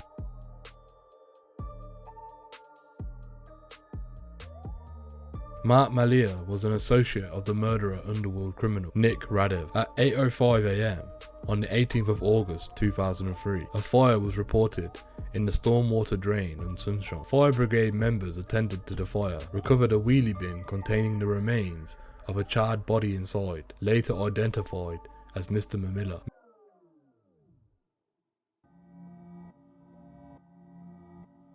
Mr. Marshall was shot outside his luxury South Yarra home in front of his 5-year-old son on the 25th of October 2003. Lewis Moran was fatally shot in the Inner City Brunswick Club on the 31st of March 2004. Mr. Williams pleaded guilty to his murder. On the 28th of February 2007, Mr. Williams pleaded guilty in the Supreme Court of Victoria to the murders of Lewis Moran, his son Jason Moran, and Mark Malilla, whose name was initially suppressed by the court. Mr. Williams also pleaded guilty to conspiracy to murder gangland rival Mario Condello. A suppression order prevented the media from reporting this until the day of sentencing. Under a deal with the police, Mr. Williams was not charged for his alleged involvement in orchestrating the murder of Mark Moran, Jason Moran's half-brother. It was also revealed that Mr. Williams was serving a sentence of 21 years for the 2003 murder of Michael Marshall. The outcome of this trial had previously been suppressed. The summary of the criminal convictions of Mr. Williams were as follows. In May 1990, he was convicted of handling stolen goods, possession of stolen property, and failing to answer bail. He was fined $400 as well. In March 1993, he was charged with criminal damage, throwing a missile, and sentenced to 150 hours community work. In December 1994, he was charged with attempting to traffic a drug of dependence and sentenced to 12 months imprisonment, 6 months suspended for a 2-year period. On the 29th of October 2004, he was convicted of drug trafficking and sentenced to 7 years in prison. On the 19th of July 2006, he was convicted of the murder of Michael Marshall and sentenced to 27 years imprisonment with a 21-year non-parole period. On the 7th of May 2007, he was convicted for the murder of Jason Moran, Mark Malia and Louis Moran and sentenced to 25 years in prison. He was also convicted of the conspiracy to murder Mario Condello and sentenced to 25 years in prison.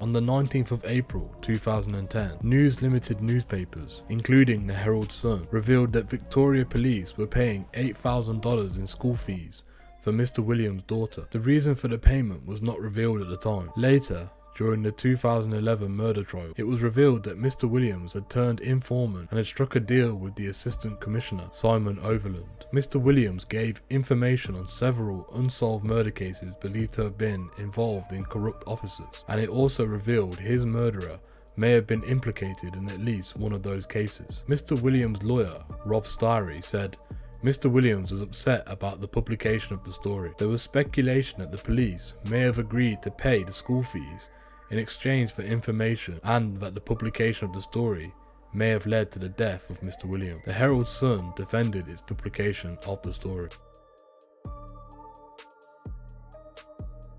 On the 19th of April 2010, Mr. Williams died from a head injury whilst incarcerated at Barwon Prison. He was struck with a part of an exercise bike by another inmate, Matthew Charles Johnson, who was convicted of the murder and sentenced in December 2011 to 32 years in jail. Mr. Williams' funeral was held on the 30th of April 2010 at St. Reese's Catholic Church in Essendon. He was buried in a golden coffin. In January 2011, it was reported that Mr. Williams' resting place consisted of a nameless plot without a headstone. The circumstances of his death were investigated by the Victorian Ombudsman. A report critical of the Corrections Victoria for approving Mr. Williams to share a cell with Mr. Johnson was released in April 2012. 2 months later, in June 2012, the Department of Justice Secretary Penny Armitage resigned, and earlier in May, the Corrections Victoria Commissioner Bob Hastings had resigned.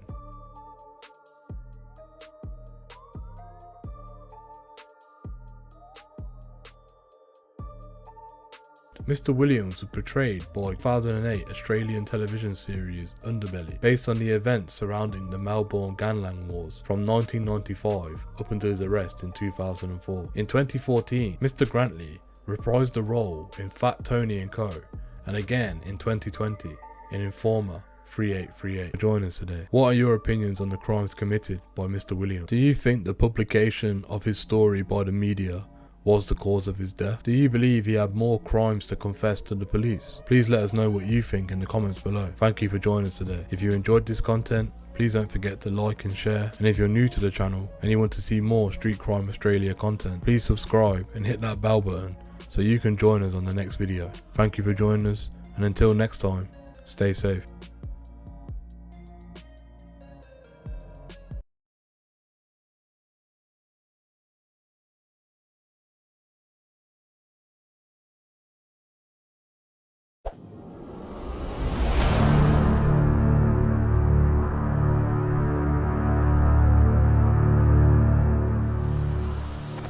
Hello and welcome to the Street Crime Australia YouTube channel. Please don't forget to like, share, comment and subscribe. Today we're going to look at a legend in the Australian criminal underworld, Christopher Flannelly, or as some know him, Rentokil. Christopher Flannelly was a violent and dangerous hitman who had earned a fearsome reputation as a gun for hire and sometimes as a bodyguard in the Australian criminal underworld. Enjoying a short but very violent career in hired killing, Mr. Flannelly grew to infamy due to his dealings with the controversial police figure Roger Rogerson. His involvement in the notorious Sydney gang wars of the 1980s and his protest over mistreatment by the guards whilst imprisoned in the now legendary H block at Melbourne's Pentridge prison, which led to a parliamentary inquiry.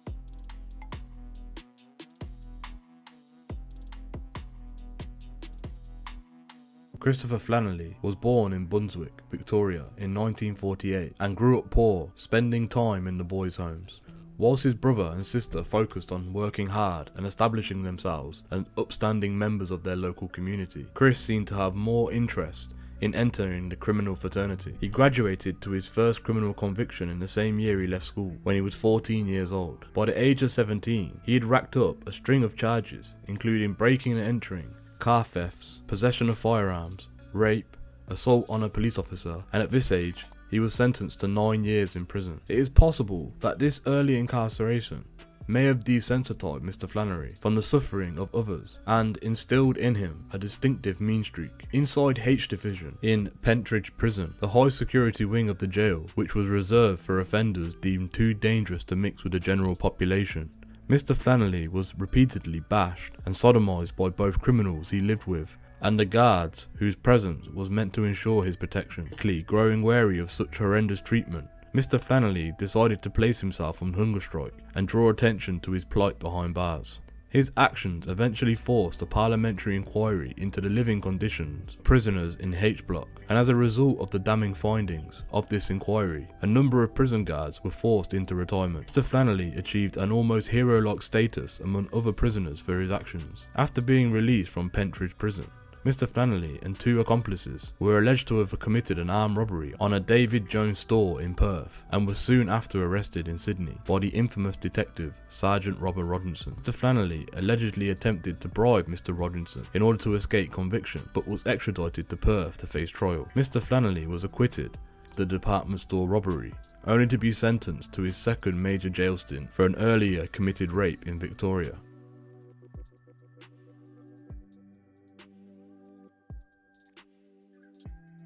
It is possible that Mr. Flannery may have killed as many as 14 people by his own hand, but his first killing is widely thought to be that of the barrister Roger Anthony Wilson. Mr. Wilson's body has never been recovered, but it would later be alleged by the police at Mr. Flannery's trial that Mr. Wilson had been driving before being forced off the road, abducted and taken to Pakenham in Victoria. Mr. Flannery and 2 other men, Mark Alfred Clarkson and John Henry Williams, led Mr. Wilson into the bushland and shot him, only for Mr. Flannery to fail to actually land the initial lethal gunshot. Mr. Wilson allegedly tried to escape, blood pouring from his head wound, only to be followed by Mr. Flannery, who for the first time was able to reveal the full extent of his deadly capacity for rage by emptying the contents of his gun into Mr. Wilson's head and back. In August 1980, the trio of Mr. Flannery, Mr. Clarkson and Mr. Williams were arrested by Victorian police and charged with Roger Wilson's murder. Mr. Flannery was acquitted of Mr. Wilson's murder in October of the same year, but as he left court, he was swooped upon and arrested by detectives from New South Wales Police for the murder of Raymond Francis Loxley. Mr. Loxley, a Sydney brothel owner, had been murdered in 1979 in Menai. Mr. Flannery initially faced trial for Mr. Loxley's murder in 1982. However, the jury was unable to reach a verdict, and as a result, a retrial was scheduled for January of 1984. When returning to court to face his second murder trial, Mr. Flannery and his legal team were unhappy with the judge selected to preside over the case. A medical certificate for Mr. Flannery, which claimed he was unfit to face trial, was obtained from medical entrepreneur Jeffrey Edelstein, and as a result, Mr. Flannery was acquitted of Mr. Loxley's murder.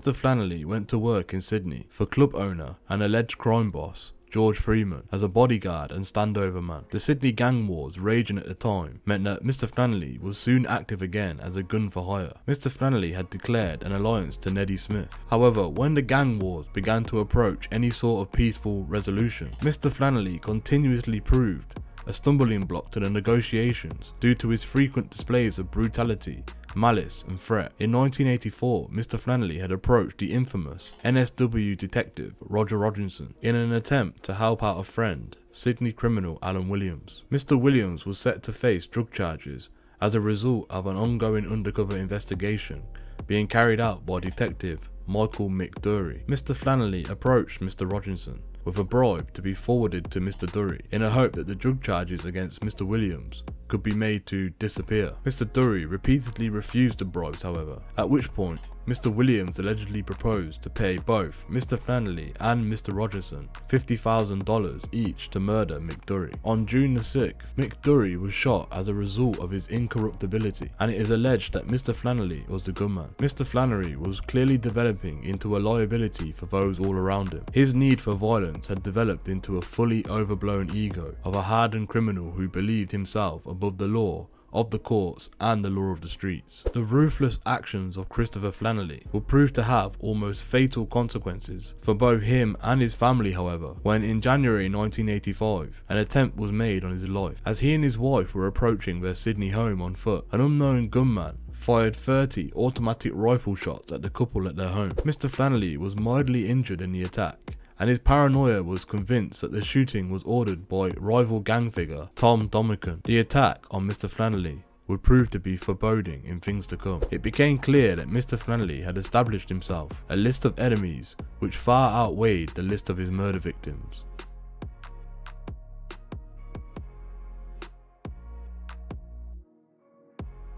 Not long after the attack on his family, Mr. Flannelly moved into the inner Sydney apartment, which was ironically close to the CIB headquarters. On May 9, 1985, Mr. Flannelly received a phone call from his boss, George Freeman, asking for a meeting. Mr. Flannelly, in leaving for rendezvous, was unable to start his car. Mr. Flannelly contacted Mr. Freeman, who told him to catch a taxi. Mr. Flannelly agreed, and after exiting the Connaught on Liverpool Street, he was never seen again. Claimed by former gang associate Neddy Smith that the police may be responsible for the disappearance of Christopher Flannelly. As Mr. Smith noted, Mr. Flannelly entered a police car with officers he knew on May 9th. The police officers had allegedly offered to take Mr. Flannelly to meet with George Freeman. Christopher Flannelly's body has never been found, and in 1997, NSW State Coroner Greg Glass found that Mr. Flannelly was murdered on or around May 9, 1985. Mr. Glass also inferred that the key to solving Christopher Flannelly's murder lay with Roger Roginson. To this day, no one has ever been charged with Mr. Flannelly's murder. Thank you for joining us today. What are your opinions on the crimes committed by Mr. Flannelly? Do you believe he was took out by rival gang members? Or do you believe what the coroner Greg Glass says, that the key to solving Christopher Flannelly's murder lies with Roger Roginson? Please let us know what you think in the comments below. Thank you for joining us today. If you enjoyed this content, please don't forget to like and share. And if you're new to the channel and you want to see more Street Crime Australia content, don't forget to hit that subscribe button and press the bell so you can join us on the next video. Thank you for joining us, and until next time, stay safe.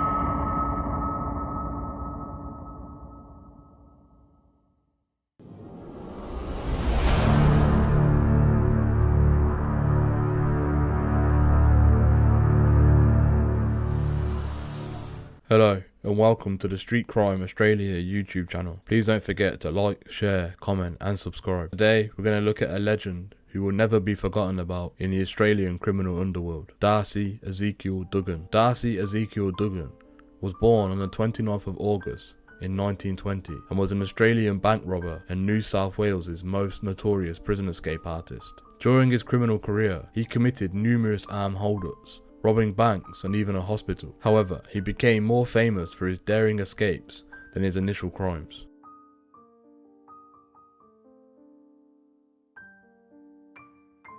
On the 4th of March 1946, Mr. Duggan escaped from a prison tram which was transporting him between Darlinghurst Courthouse and Long Bay Jail. As the tram passed the Sydney cricket ground, Mr. Duggan used a kitchen knife to saw a hole through the roof, through which he escaped. The tram is still kept today at Sydney Tramway Museum. On the 16th of December 1949, Mr. Duggan and accomplice Mr. William Cecil Mears both escaped from Central Police Station, Sydney, during a court recess. Mr. Mears was in court after being charged with possession of an unlicensed pistol and have subpoenaed Mr. Duggan as a witness. During an adjournment for lunch, Mr. Duggan and Mr. Mears hacksawed through the iron bar of their cell and escaped from the police complex onto the streets of Sydney. Police gave chase, but these two were last seen as they jumped off into the passing tram. In 1950, Mr. Duggan was sentenced to death along with a co-offender. An appeal against the sentence failed, but Cabinet later commuted the sentences to life in prison. After another prison escape, Mr. Duggan reportedly left behind a note scrawled on the wall of his cell which read, "Gone to the Go Wings." This reference to Sydney department store's advertisement slogan was slang to many things, including "left in haste."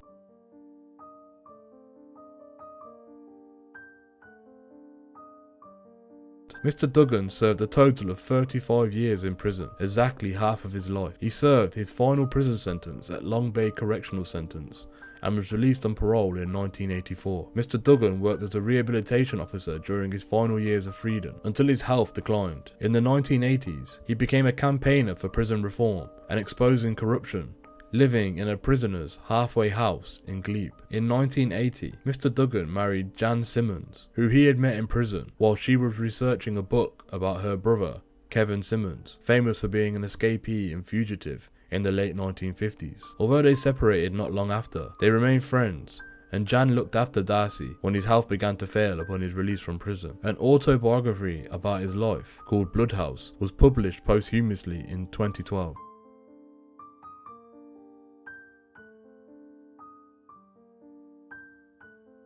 Mr. Duggan died in the Sydney suburb of Glebe from Parkinson's disease on the 22nd of August 1991, buried at Rockwood Catholic Cemetery on the 29th of August 1991, on what would have been his 71st birthday today. What are your opinions on the crimes committed by Mr. Duggan? Even after living as a criminal the majority of his life and spending half of his life in jail, Mr. Duggan was able to come out of jail and spend the rest of his life being a rehabilitation officer and a campaigner for prison reform, and for that he will never be forgotten about in the Australian criminal underworld. Thank you for joining us today. If you enjoyed this content, please don't forget to like and share, and if you're new to the channel and you want to see more Street Crime Australia content, press subscribe and don't forget to hit the bell so you can join us on the next video. Thank you for joining us, and until next time, stay safe.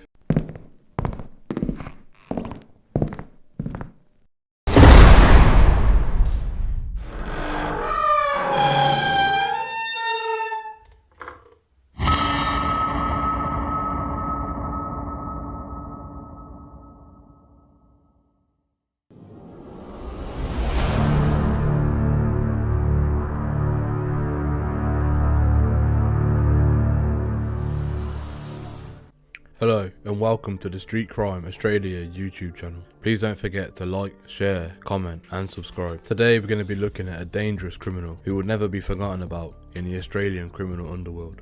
Dennis Allen, who was also known as Mr. Death. With a moniker like Mr. Death, one can hardly expect the story of Dennis Allen to be that of a long summer's day. But even so, it is unlikely that even this dark and sinister nickname will prepare the uninitiated for the sordid details of the life and times of Dennis Allen.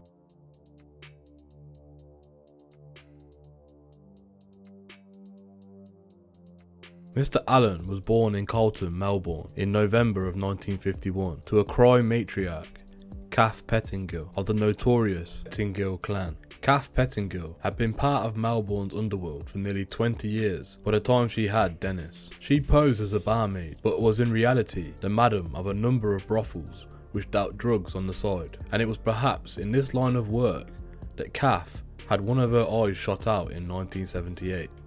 Kath eventually gave birth to 7 children, 6 boys and a girl, all of which possessed criminal records. Dennis Allen's childhood was bleak. He grew up around crime in Melbourne's public housing suburb of Heidelberg, originally built to house athletes competing in the 1956 Olympic Games. He lacked any significant male role model, as his mother Kath went through a string of boyfriends, none of which treated Dennis with anything close to affection. In fact, a number of Kath's boyfriends were violent towards Dennis, one of them even resorting to a form of torture. As a boy, a young Mr. Allen returned home from playing outside, covered in sunburnt skin. Kath's boyfriend at the time decided to teach the youngster a lesson by applying adhesive tape all over Dennis's arms and forcing him to remove the tape in long strips, taking patches of skin with it. His mother Kath looked on without interrupting. Mr. Allen racked up a long list of petty offences during his adolescent years, such as theft and assault, but took a major leap into the world of law breaking when he was 20. Mr. Allen brutally raped a 19-year-old girl from nearby Sandringham in her own flat. He was charged and convicted of the crime and was sentenced to spend 9 years in jail. Mr. Allen would actually only serve 6 years of his sentence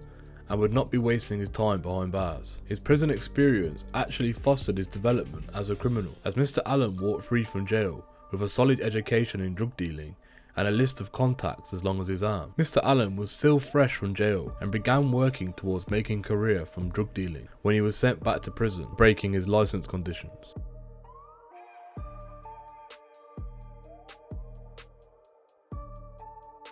He was sentenced to a lesser incarceration for harbouring his younger brother Jamie, who was at the time 14 and an escapee from Melbourne Youth Detention Centre. After amassing a small fortune drug dealing, Mr. Allen was able to purchase 3 adjoining houses in Richmond in 1984 and turn them into the base of his operations. Mr. Allen dealt drugs out of the house he occupied, and he installed Mother Calf Pentingill in another, turning it into a brothel which sold heroin from a glory hole in the wall. Mr. Allen was able to pay cash for all 3 properties, despite officially being listed as unemployed at the time. Mr. Allen grew to be so rich, in fact, that it was reported that a massive amount of gold chains he frequently wore around his neck was worth over $250,000, which he then coupled with a navy blue worksite overalls. A large factor in the reason Mr. Allen's drug properties were able to continually operate for so long stemmed from the enormous amounts of money they made. Mr. Allen was able to pay off a number of high-ranking police officials and was a constant informant to the Victoria Police throughout his career.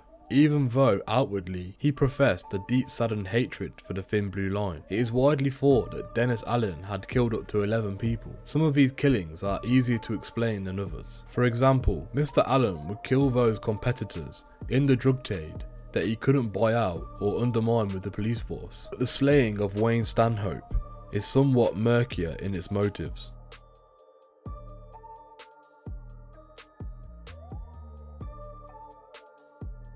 In the winter of 1984, Dennis Allen was at the home of his renovator in Melbourne, consuming large amounts of Southern Comfort and Speed and listening to horse racing on the radio to see how their bets had produced. As the evening approached, Wayne Stanhope arrived at the house and joined the party, who had now switched to listening to records on an LP player which belonged to Dennis Allen. Witnesses at the scene claim Mr. Allen and Mr. Stanhope acted as friends, even going as far to excuse themselves at one point to inject amphetamines in the kitchen.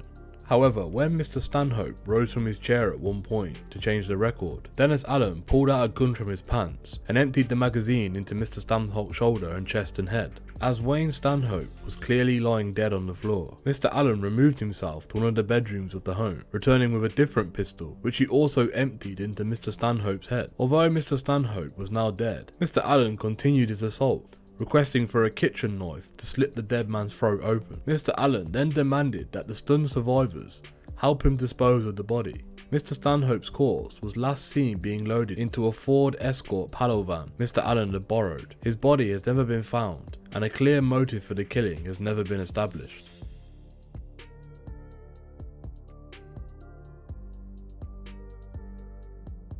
Another gruesome tale, which no doubt prompted Dennis Allen's nickname, is that of the murder of Melbourne prostitute Helen Wagneg. In early 1984, Miss Wagneg turned police informant against Dennis Allen, her information providing police with a reason to search the property, which yielded weapons. In November of 1984, Mr. Allen was able to lure Miss Wagneg to the property. Over a period of 4 hours, Dennis Allen continued to offer shots of heroin to Miss Wagneg, finally giving her a lethal dose or a hot shot in her neck. Whilst Miss Wagneg underwent the throes of an overdose, Mr. Allen instructed an associate to fetch a bucket of water from a nearby Yarra River. Miss Wagneg's head was placed in the bucket and she subsequently drowned. Her body was then dumped in a river where it was not found for some time.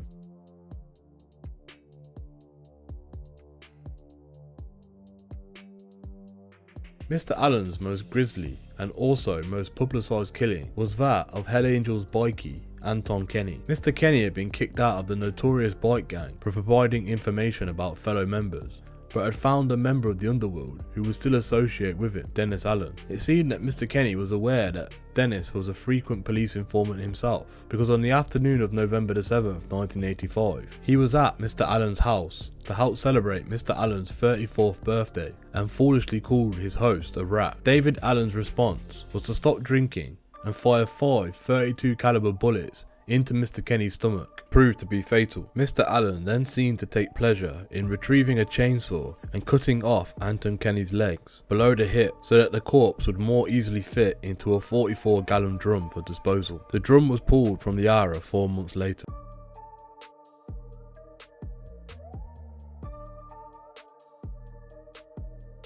"1986 was not such a good year for Dennis Allen, however. His health and career were both literally crumbling. His body was a wreck. After suffering years of monstrous drug and alcohol abuse, it was simply giving its way. His heart was failing due to the amphetamine use, and his strength was disappearing daily. His career was falling victim to its own success. Mr. Allen had made his way in the crime world by both brutalising and undermining his competition, and now that he had begun to slip, there were no shortage of enemies willing to slip the knife into the once feared Dennis Allen. Witnesses to his most major crimes have now begun to come forward, no longer fearing the consequences as a result. Dennis Allen was in police custody in hospital waiting for the trial of Wayne Stanhope's murder when he died of heart failure. Thank you for joining us today. What are your opinions on the crimes committed by Dennis Allen? Do you believe he would have been found guilty for the murder of Wayne Stanhope? Please let us know what you think in the comments below. Thank you for joining us today. If you enjoyed this content, please don't forget to like and share. And if you're new to the channel and you want to see more Street Crime Australia content, don't forget to subscribe and hit that bell so you can join us on the next video. Thank you for joining us, and until next time, stay safe.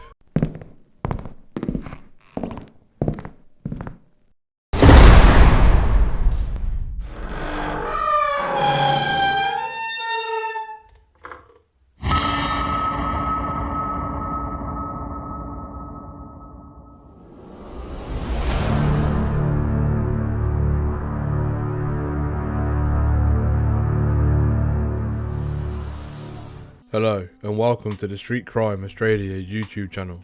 Please don't forget to like, share, comment and subscribe. Today we're going to look at a notorious gangster who will never be forgotten about in the Australian criminal underworld. Dino Dibra, the Sunshine Boy. Dino Dibra was a narcissistic tough guy who aspired to become Melbourne's most feared gangster. He lived a life in the fast lane and used intimidation to provoke fear in his enemies. A convicted drug dealer, suspected murderer and extortionist, Mr. Dibra was not a force to be reckoned with. Drawing inspiration from American gangster movies, Mr. Dibra quickly rose among the ranks of Melbourne's underworld by taking matters into his own hands and shooting anyone who got in his way. His brazen attitude and erratic behaviour, however, made him many enemies, and Mr. Dibra would eventually meet an early death, taken down by an old friend. Born in 1975, Dino Dibra grew up in Sunshine, Victoria. He attended Adair High School, where he became friends with Andrew Veneman, Mark Manila and Paul Calapolitis, with whom he would later form a criminal gang who would be called the Sunshine Crew. He left school early from the ages of 15 to 18, and Mr. Dibra was charged with multiple offences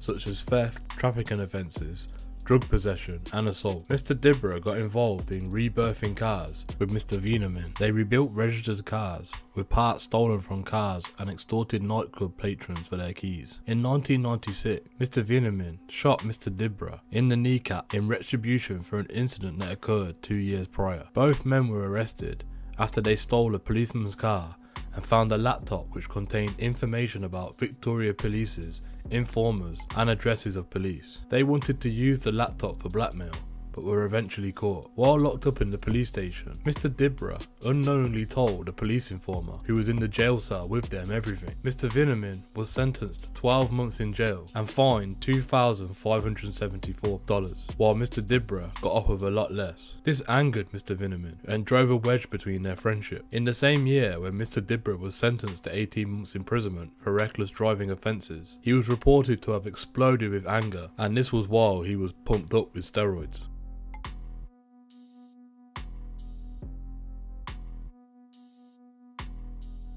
With an associate, Rocco Arico, Mr. Dibra established a substantial drug syndicate and dealt cocaine, ecstasy and amphetamines in Melbourne nightclubs. Wanting to expand his business, Mr. Dibra took steps to fulfill his desire to take control of Melbourne's underworld by launching a series of attacks to wipe out his competitors. In 1998, Mr. Dibra was a primary suspect in 3 separate shootings. Bruno Bellozzi, a bouncer, was shot dead outside the Prahan nightclub. On the 23rd of November, drug dealer and extortionist Charles Mad Charlie Gouge was murdered by a lone gunman outside his South Coalfield home. Police suggested the murder was drug related and that Mr. Dibra was the killer. On the 6th of December, 2 bouncers were shot outside the Dome nightclub in Prahan. It was believed that the shooting followed after Mr. Dibra and his crew were refused entry because Mr. Dibra's violent behaviour at the time. In 1999, Mr. Dibra was arrested for running a cannabis cartel with Mr. Vietnam, growing hydroponic cannabis crops in houses in Sunshine. In August, he was also charged with the attempted murder of 2 bouncers, as well as kidnapping and assaulting Richard Mladny. When Mr. Dibra fell out with Mark Moran, he and a few associates kidnapped Mr. Moran's bodyguard, Mr. Miladovich, and tortured and assaulted him. Mr. Dibra held Mr. Miladovich for ransom, but the kidnapping proved unsuccessful when the ransom was not paid. Mr. Dibra was later arrested by the police, who bugged his house and car when he was under suspicion for murder.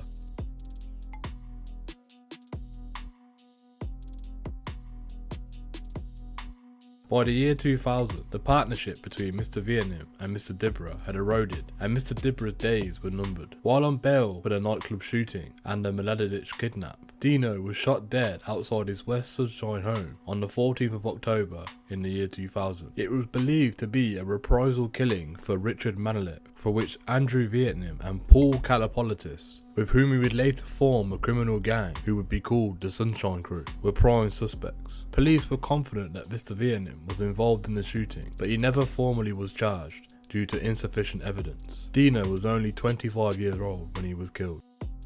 Thank you for joining us today. What are your opinions on the crimes committed by Mr. Dibra, and who do you think was responsible for his death? Please let us know what you think in the comments below. Thank you for joining us today. If you enjoyed this content, please don't forget to like and share. And if you're new to the channel and you want to see more Street Crime Australia content, don't forget to subscribe and hit that bell so you can join us on the next video. Thank you for joining us, and until next time, stay safe.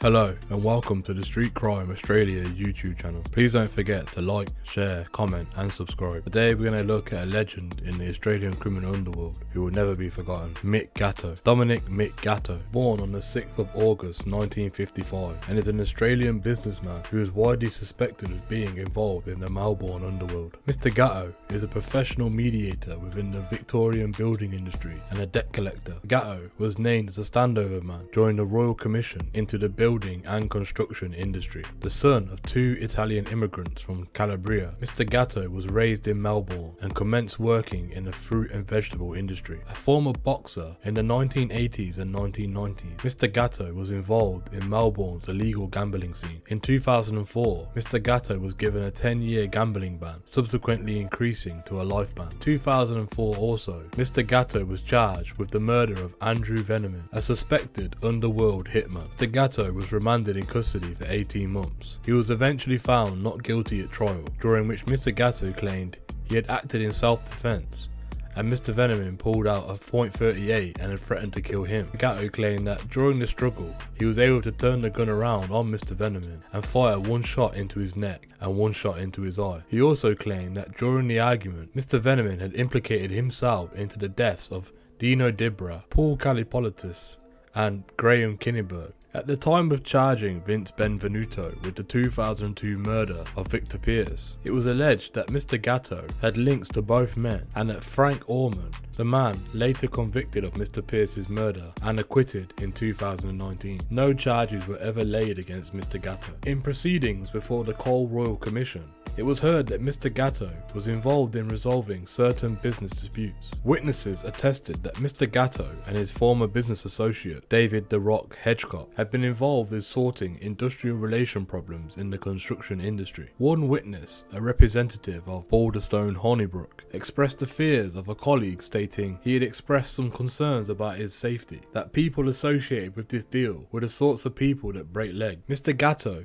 and Mr. Hedgecock's solicitor rejected any implication that they had used threats or intimidation. Appearing before the Royal Commission in 2002, Mr. Gatto claimed he was being made a scapegoat by the inquiry and strenuously denied he was a standover man. "I am not a standover man. I am not a man of ill repute. Fair enough, I've got a checkered past, but I paid for it, whatever I've done wrong. I don't appreciate this nonsense that you are looking for someone to blame to justify your existence here today, to justify 300 investigators and teams of lawyers. You won't be justifying your existence with me, I promise you. I will fight you all the way, tooth and nail. Mick Gatto said this before the Royal Commission into Building and Construction Industry on the 20th of February 2002. In 2012, Mr. Gatto hosted a fundraising dinner for the Cure the Life Foundation, established by Sydney neurosurgeon Dr. Charlie Teo.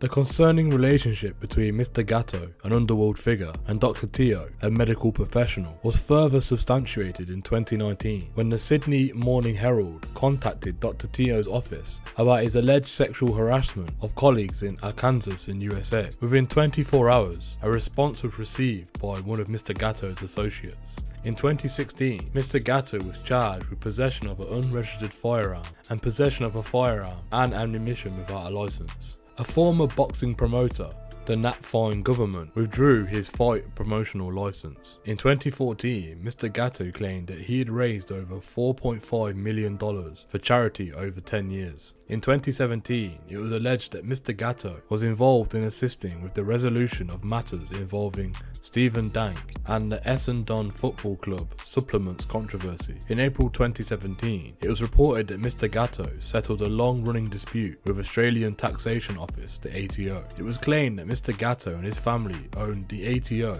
$15 million, and both parties agreed to settle the matter for less than $4 million.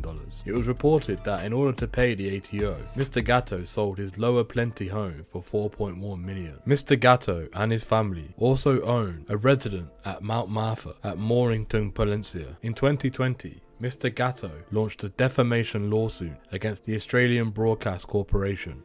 Mr. Gatto claims the article made him out to be a murderer and one of Australia's most violent criminals. In 2021, Justice Andrew Keogh ruled in favour of ABC, stating, "Far from being distorted, the article was entirely accurate and correlated to what was occurred in them parts of the proceedings, which were actually reported." Thank you for joining us today. What are your opinions of Mick Gatto? The fact he's been able to survive so long with dealings in the criminal underworld and is still able to settle disputes to this day. Please let us know what you think in the comments below. Thank you for joining us today. If you enjoyed this content, please don't forget to like and share, and if you're new to the channel and you want to see more Street Crime Australia content, don't forget to subscribe and hit that bell so you can join us in the next video. Thank you for joining us, and until next time, stay safe.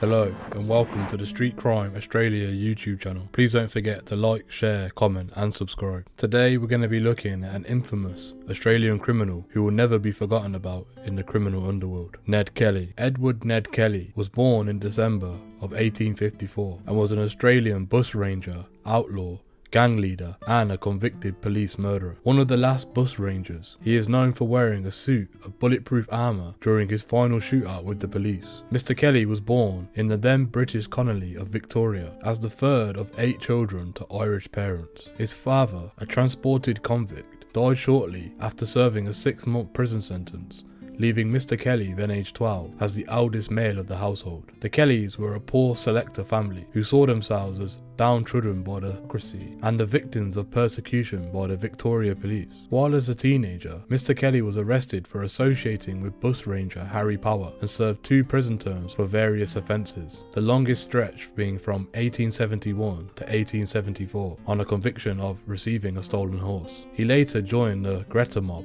a group of bush larkins known for stock theft. A violent confrontation with a policeman occurred at the Kelly family home in 1878, and Mr. Kelly was indicted for his attempted murder. Fleeing to the bush, Mr. Kelly vowed to avenge his mother, who was imprisoned for her role in the incident. After he, his younger brother Dan, and 2 associates, John Bryan and Steve Hart, shot dead 3 policemen. The government of Victoria proclaimed them outlaws. Mr. Kelly and his gang eluded the police for 2 years, thanks in part to the support of an extensive network of sympathisers. The gang's crime spree included raids on Eora and Gerald Deary, and the killing of Aaron Sherritt, a sympathiser turned police informer. In a manifesto letter, Mr. Kelly, denouncing the police, the Victorian government and the British Empire, set down his own account of events leading up to his outlawry. Demanding justice for his family and the rural poor, he threatened dire consequences against those who divide him. In 1880, when Mr. Kelly's attempt to derail and ambush a police train failed, he and his gang, dressed in armour fashioned from stolen plough moldboards, engaged in a final gun battle with the police at Glenrowan. Mr. Kelly, the only survivor, was severely wounded by the police fire and captured, despite thousands of supporters attending rallies and signing a petition for his reprieve. Mr. Kelly was tried, convicted and sentenced to death by hanging, which was carried out at the old Melbourne Gaol. His last words were famously reported to have said, "Such is life." Historian Geoffrey Searle called Mr. Kelly and his gang the last expression of the lawless frontier in what has become a highly organised and educated society. The last protest of the mighty bush, now tethered with iron rails to Melbourne and the world. In the century after his death, Mr. Kelly became a cultural icon, inspiring numerous works in the arts and popular culture, and is the subject of more biographies than any other Australian. Mr. Kelly continues to cause division in his homeland. Some celebrate him as Australia's equivalent of Robin Hood, while others regard him as a murderous villain, undeserving of his folk hero status. Journalist Martin Flanagan wrote, "What makes Ned a legend is not that everyone sees him the same, it's that everyone sees him, like a bushfire on the horizon, casting its red glow into the night."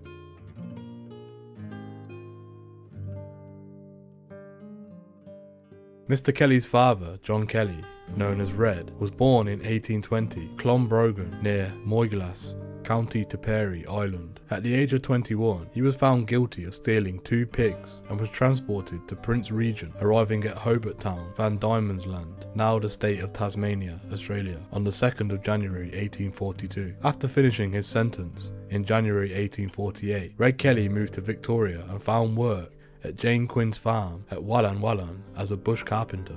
On the 18th of November 1850, Red Kelly married Ellen Quinn, his employer's 18-year-old daughter, at St. Francis Church, with Father Gerard Ward officiating.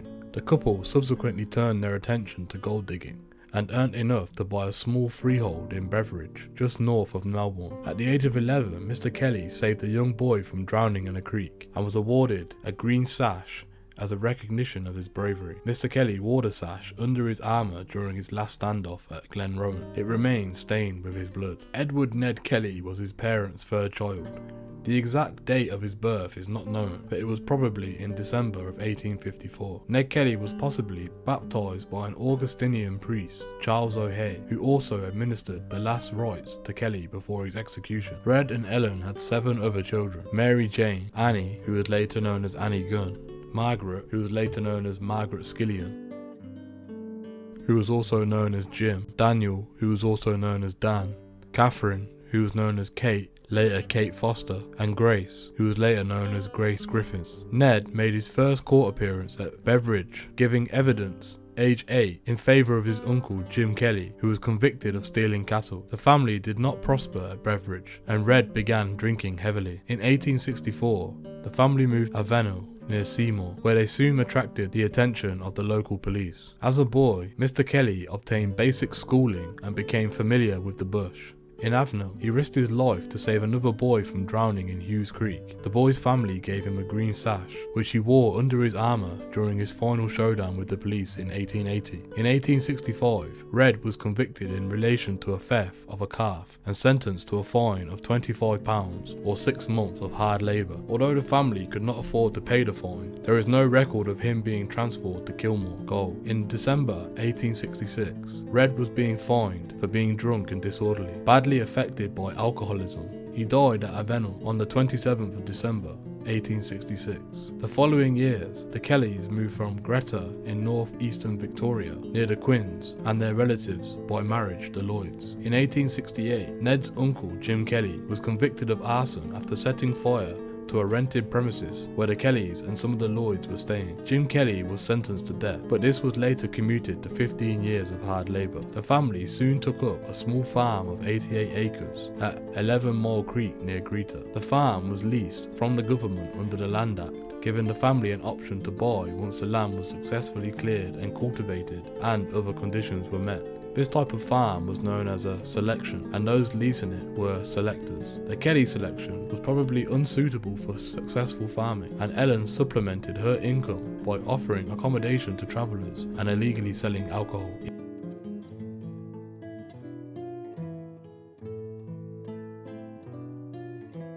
In 1869, aged 14, Mr. Kelly met Irish-born Harry Power, whose alias was Henry Johnson, a transported convict who turned to bushranging in the northeastern Victoria after escaping Melbourne's Pentridge prison. The Kellys formed part of the network system of sympathisers, and by May 1869, Ned had become its bushranging protege. At the end of the month, they attempted to steal horses from the Mansfield property of squatter John Rowe as part of a plan to rob the Woods Point Mansfield Gold Escort. They abandoned the idea and fled back to the bush after Rowe shot at them, and Mr. Kelly temporarily broke off association with Mr. Power. Mr. Kelly's first brush with the law occurred in mid-October 1869 over an altercation between him and a Chinese pig and fowl dealer from Morse's Creek named R. Fuck. According to Mr. Fuck, as he passed the Kelly family home, Ned brandished a long stick and declared himself a bushranger before robbing him of 10 shillings. Mr. Kelly gave evidence in court that Mr. Fuck had abused his sister Annie in a dispute over Mr. Fox's request for a drink of water. Mr. Fox then beat Ned with a stick after he came to his sister's defence. Annie and the two family relatives witnessed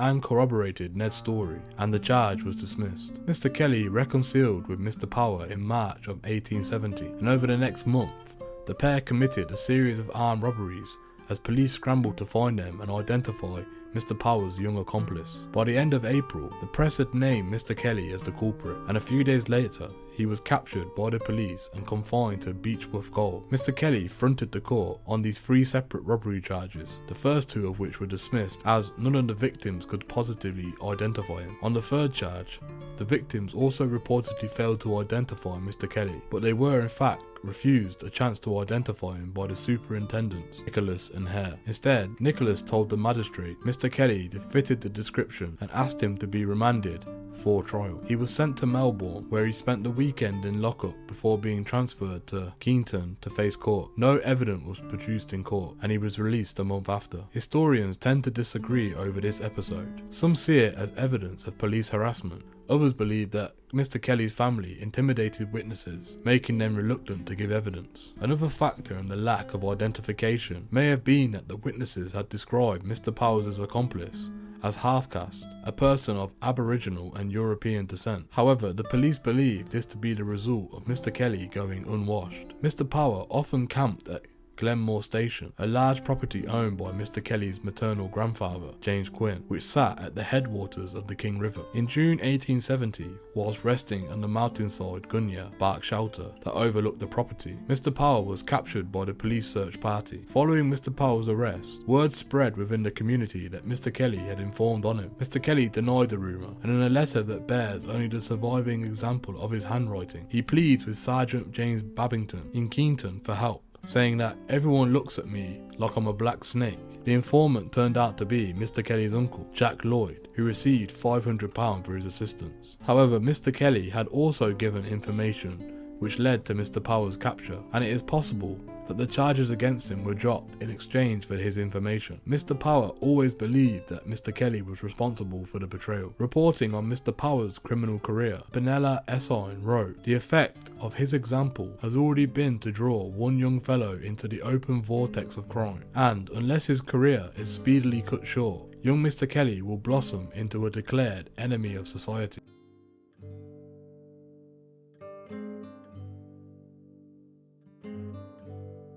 In October 1870, a hawker, Jeremiah McCormack, accused a friend of Mr. Kelly's, Ben Gold, of stealing his horse. Mr. Gold wrote an incident note to give to Mr. McCormack's childless wife that was used to wrap up 2 calves' testicles. Mr. Kelly passed it on to one of his cousins to give to the woman. When Mr. McCormack confronted Mr. Kelly later that day. Mr. Kelly punched him in the nose, causing Mr. McCormick to fall. Mr. Kelly was arrested for his part in sending the calf's parts and the note, and for assaulting Mr. McCormick. He was sentenced to 3 months hard labour in exchange for each charge. Mr. Kelly was released from Beechworth Gaol on the 27th of March 1871, 5 weeks early, and returned to Greta.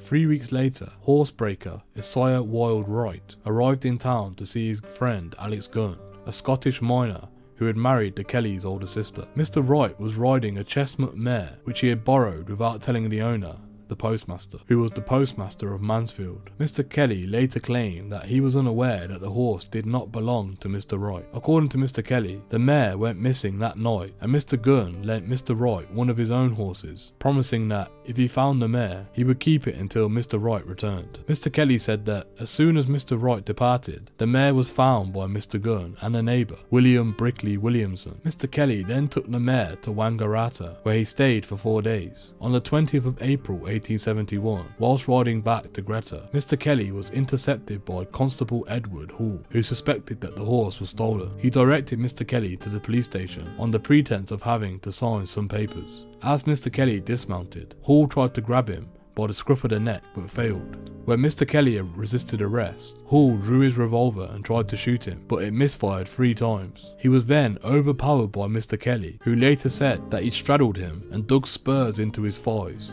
causing the constable to roar like a big calf attacked by dogs. After subduing Mr. Kelly with the assistance of several bystanders, Hall pistol whipped him until his head became a mass roar of bleeding flesh. Mr. Kelly and Mr. Gunn were charged with horse stealing. James Murdoch, a friend and neighbour of the Kellys, gave evidence that Ned had implied to him that the horse was stolen and had tried to recruit him to steal other horses. When it was later revealed that Mr. Kelly was still in Beechworth Gaol when the horses were taken, the charges were downgraded to feloniously receiving a horse. Mr. Kelly and Mr. Gunn were sentenced to 3 years imprisonment with hard labour. Mr. Wright received 18 months for illegal use of a horse. Mr. Kelly served his sentence at Beechworth Gaol and then at HM Prison, Pentridge near Melbourne. On the 25th of June 1873, Mr. Kelly's good behaviour earned him a transfer to the prison hulk Sacramento, anchored off Williamstown. He returned to Pentridge after several months and was released on the 2nd of February 1874, 6 months early for good behaviour. When he returned to Greta, brother Jim was in prison for horse theft, and his mother soon married an American, George King. To settle the score with Mr. Wright over the chestnut mare, Mr. Kelly fought him in a bare-knuckle boxing match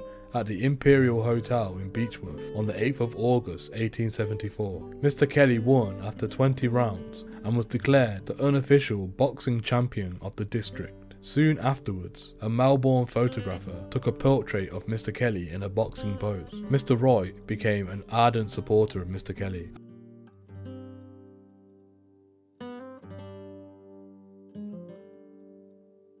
After his release from prison, Mr. Kelly worked at a sawmill and later for a builder. In early 1877, he joined his stepfather in an organised horse stealing operation, along with Mr. Wright, Bricky Williamson, Joe Bryn, Aaron Sherritt, Alan Lowry and Albert Saxon. Mr. Kelly later claimed that the group stole 280 horses altogether. A number of the group also belonged to the Greta mob, a gang of bush larkins who adopted a distinctive flash form of dress. The Greta mob also included Ned's brother, Jim and Dean, and his cousins, Tom and Jack Lloyd. On the 18th of September 1877, Mr. Kelly was arrested in Benalla for riding over a footpath whilst drunk. The following day, he was involved in a brawl with 4 police officers who were escorting him to the police court. 2 of the officers involved were constables Alex Fitzpatrick, who was a friend of Mr. Kelly, and Tom Lonigan, who had grabbed Mr. Kelly by the testicles during the farce. Mr. Kelly was found to be of being drunk and disorderly, resisting arrest and assaulting a police officer. He was fined and released. The claim that Mr. Kelly vowed that if ever he should shoot a man, that it would be Mr. Loningham, and probably is apocryphal. However, Mr. Kelly later claimed that Mr. Fitzpatrick subsequently harassed his family because Mr. Kelly had knocked him down during the brawl. In August 1877, Mr. Kelly, with his stepfather, George King, and a number of accomplices, had stolen 11 horses from a paddock owned by James Whitty, a wealthy local grazer. Mr. Kelly altered the brands on the horses and sold 6 of them to William Garton, a horse dealer in Barnawartha near the New South Wales border. On the 26th of September, the horses were listed as stolen and the police began an investigation. On the 10th of November, William Baumgarten and his brother Gustav were arrested for selling stolen horses, and the police were on Mr. Kelly's trail. A warrant for Mr. Kelly's arrest in relation to the witty larceny was sworn in March 1878, and a further warrant for the arrest of his younger brother Dan was issued on the 5th of April. Mr. Kelly's stepfather had disappeared, never to be seen again.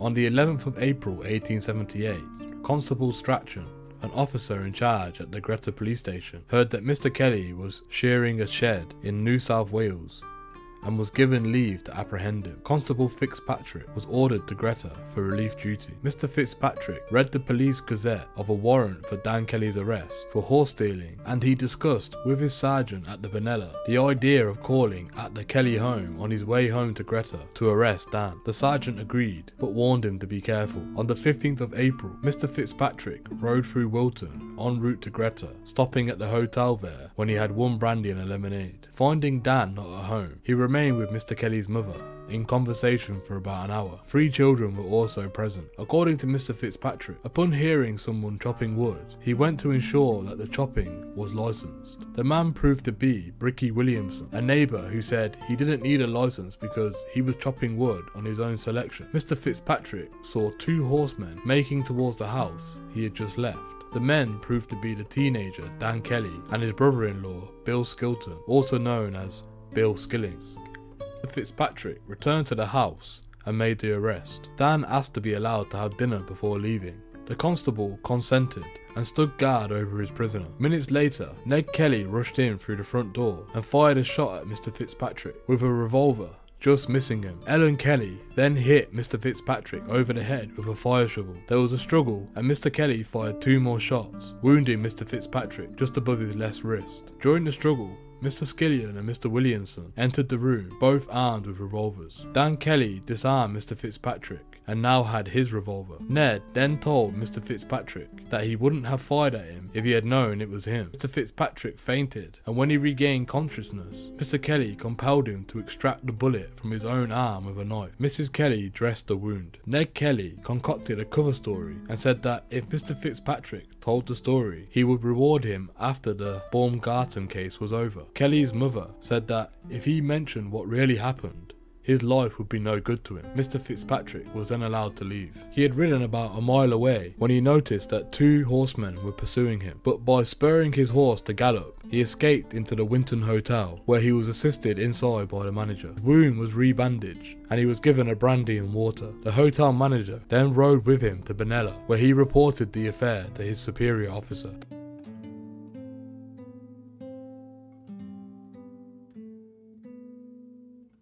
The witnesses which can prove Mr. Fitzpatrick's falsehood can be found by advertising, and if this is not done immediately, horrible disasters shall follow. Mr. Fitzpatrick shall be the cause of greater slaughter to the rising generation than St. Patrick was to the snakes and toads in Ireland. For I have robbed, plundered, ravaged, and murdered everything I met. My character could not be painted blacker than it has been present, but thank God for my conscience as clear as it is now as the snow in Peru. Kelly, in a letter to Superintendent John Sadler and Parliamentarian Donald Cameron in December 1878. In an interview 3 months before his execution, Mr. Kelly said that at the time of the incident, he was 200 miles from home, and according to him, his mother had asked Mr. Fitzpatrick if he had a warrant, and Mr. Fitzpatrick said he had only been given a telegram, to which his mother said that Dan did not need to go. Mr. Fitzpatrick then said, pulling out a revolver, "I will blow your brains out if you interfere." His mother replied, "You would not be so handy with that pop gun of yours if Ned was here." Dan then said, trying to trick Mr. Fitzpatrick, "Where is Ned coming along the side of the house?" While he was pretending to look out the window for Ned, Dan cornered Mr. Fitzpatrick, took the revolver and released Mr. Fitzpatrick unharmed. If Mr. Fitzpatrick suffered any wounds, they were possibly self-inflicted. Mr. Skillion and Mr. Williamson were not present. In 1879, Ned's sister Kate, who was 14 at the time of the incident, stated that Mr. Kelly shot Mr. Fitzpatrick after the police officer had made a sexual advance towards her. After Ned Kelly was captured, he denied that Mr. Fitzpatrick tried to take liberties with Kate. He said, "No, this is a foolish story. If he or any other policeman tried to take liberties with my sister, Victoria would not hold him." In 1929, another version of the incident had appeared, based on the interviews with the remaining Kelly brother, Jim, and Kelly cousin, and gang provider, Tom Lloyd. In this version, Mr. Fitzpatrick was drunk when he arrived at the Kellys, and while sitting in front of the fire, he pulled Kate onto his knee, provoking Dan to throw him onto the floor. In the ensuing struggle, Mr. Fitzpatrick drew his revolver. Ned appeared, and with his brother seized by the constable, disarming him, but not before he struck his wrist against the projecting part of the door lock, an injury he claimed to be a gunshot wound. 3 police officers later gave sworn evidence that Mr. Kelly, after his capture, admitted he had shot Mr. Fitzpatrick. In 1881, Bricky Williamson, who was seeking remission for his sentence in retaliation to the incident, stated that Mr. Kelly shot Mr. Fitzpatrick after the policeman had drawn his revolver. Mr. Jones and Mr. Dawson have argued that Ned Kelly shot Mr. Fitzpatrick, but it was his friend Joe Bryan who was with him, not Bill Skillion.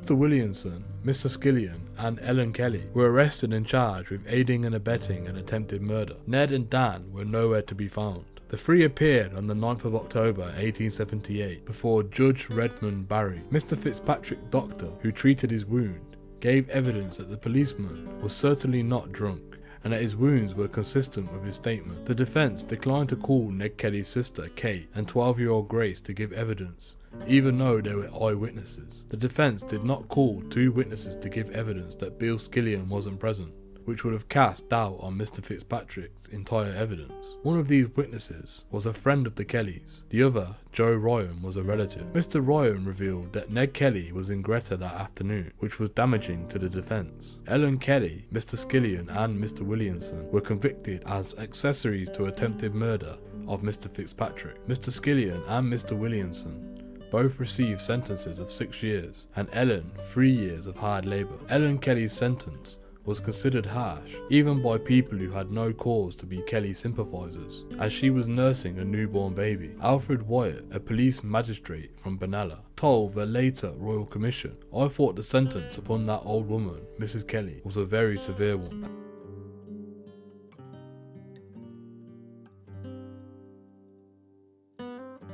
After the Fitzpatrick incident, Ned Kelly, Dan Kelly, and Joe Bryan went into hiding and were soon joined by Steve Hart and a friend Dan. They were based at Bullock Creek in the Wombat Ranges, where they made money sluicing gold and distilling whiskey, and were supplied with provisions and information by sympathisers, including Ned's cousin Tom Lloyd. The police had received information that the Kellys gang were in the Wombat Ranges at the head of the King River, and on the 25th of October 1878, 2 mounted police parties were dispatched to search for them. One party, consisting of Sergeant Michael Kennedy and constables Michael Scanlan and Thomas Lonigan and Thomas McIntyre, camped overnight in an abandoned mining site in Stringy Bark Creek, about 25 miles north of Mansfield. They were unaware that they were only 1.5 miles from Mr. Kelly's gang hideout, and that Ned Kelly had observed their tracks. On the following morning, Mr. Kennedy and Mr. Scanlan went scouting whilst Mr. McIntyre and Mr. Lonigan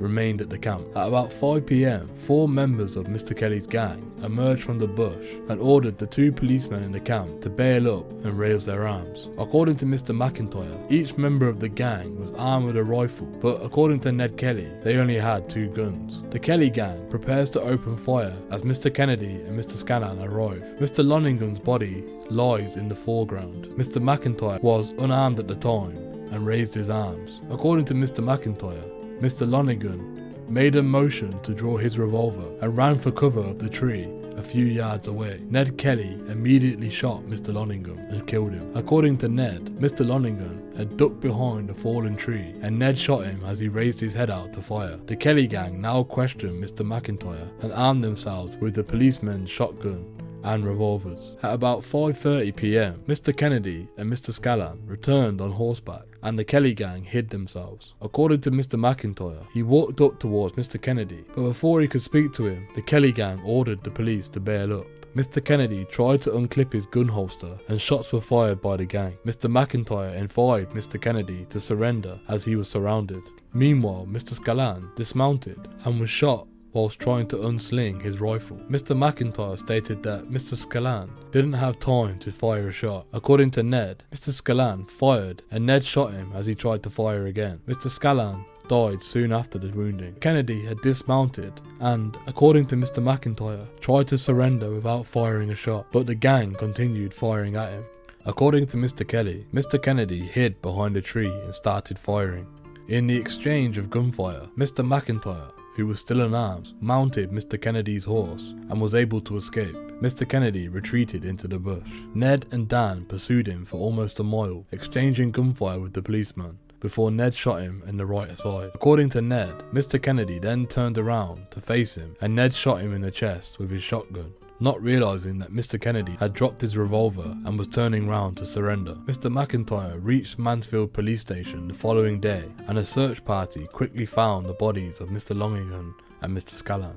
Mr. Kennedy's body was found 2 days later. The bodies had been looted of watches, rings and other personal items. The post-mortem examination showed that Mr. Longingham had been shot 3 times through the arm, the leg and the right eye, the latter being the cause of death. Mr. Scallan had had 4 bullet wounds. Mr. Kennedy had at least 2 bullet wounds, 1 shotgun wound through the chest fired from a very close range. Mr. McIntyre's initial accounts of the Stringy Bart police killings were given at Mansfield on the 27th of October and at the inquest into the deaths of Mr. Longingham and Mr. Scallan on the 29th of October. Ned Kelly's initial accounts of the killings were given in his Cameron letter of December 1878 and Gerard Erie letter of February 1879. These and later accounts by Mr. McIntyre and Mr. Kelly varied in their details. Mr. Jones and Mr. Morrissey and others have questioned the credibility of some aspects of Mr. McIntyre's and Mr. Kelly's version of events.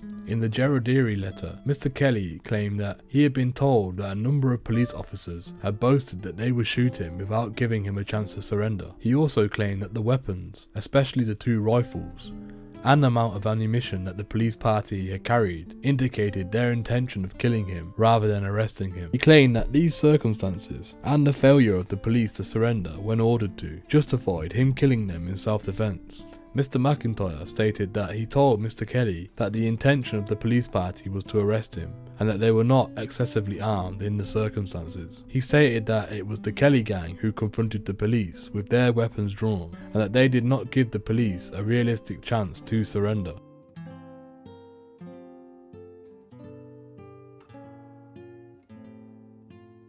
Proclamation by the Governor, George Bowen, declared Ned and Dan Kelly outlaws. News of the police murders led to widespread fear of the bushrangers. On the 28th of October, the government announced a reward of $8,000, $200 per head for their arrest, and this was soon increased to $2,000. On the 31st of October 1878, the Victorian Parliament passed the Felons Apprehension Act, and it came into effect on the 1st of November. 3 days later, notices were published throughout the colony, giving the bushrangers until the 12th of November to surrender themselves. On the 15th of November, the 4 members of the Kelly gang, not having surrendered themselves, were declared outlaws. The outlaws could be killed without challenge by anyone finding them armed, or who had a reasonable suspicion that they were armed. The Act also penalised anyone who gave any aid, shelter or sustenance to outlaws, or withheld information or gave false information about them to the authorities. The punishment was imprisonment with or without hard labour for such periods not exceeding 15 years. The Felons Apprehension Act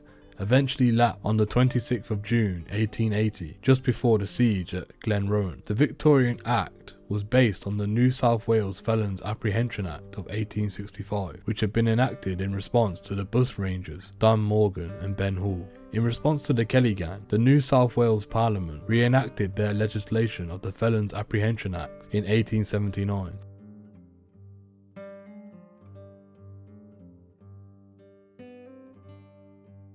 After the Stringy Bark Creek police killings, the Kelly gang unsuccessfully attempted to escape across the flooded Murray River into New South Wales before returning to their base in northeastern Victoria. They had narrowly avoided the police on several occasions and were relying on the support of the extended Kelly family, criminal associates, and other sympathisers. In need of money, the gang planned to rob the bank in the small town of Euroa. On Sunday the 8th of December 1878, Joe Bryan scouted the town and reported back that there would be a funeral and a sitting at the licensing court on the following Tuesday afternoon that many in the town would be attending. At 12:30 PM on the 9th of December, the Kelly gang held up the young husband Storial substation at Faithfuls Creek, 3 miles from Aurora. 14 male employees and passerbys were taken hostage and held overnight in a brick outbuilding near the Faithful Creek's homestead. Female hostages were held in the homestead. One of the hostages was a passing hawker who supplied 4 members of the Kelly gang with new respectable clothes. It is probable that the hawker and a number of other hostages were sympathisers of the gang and had prior knowledge of the raid. The following day, Dan guarded the hostages while Ned, Mr. Bryan and Mr. Hart rode out to wreck the telegraph wires connecting Aurora to the outside world.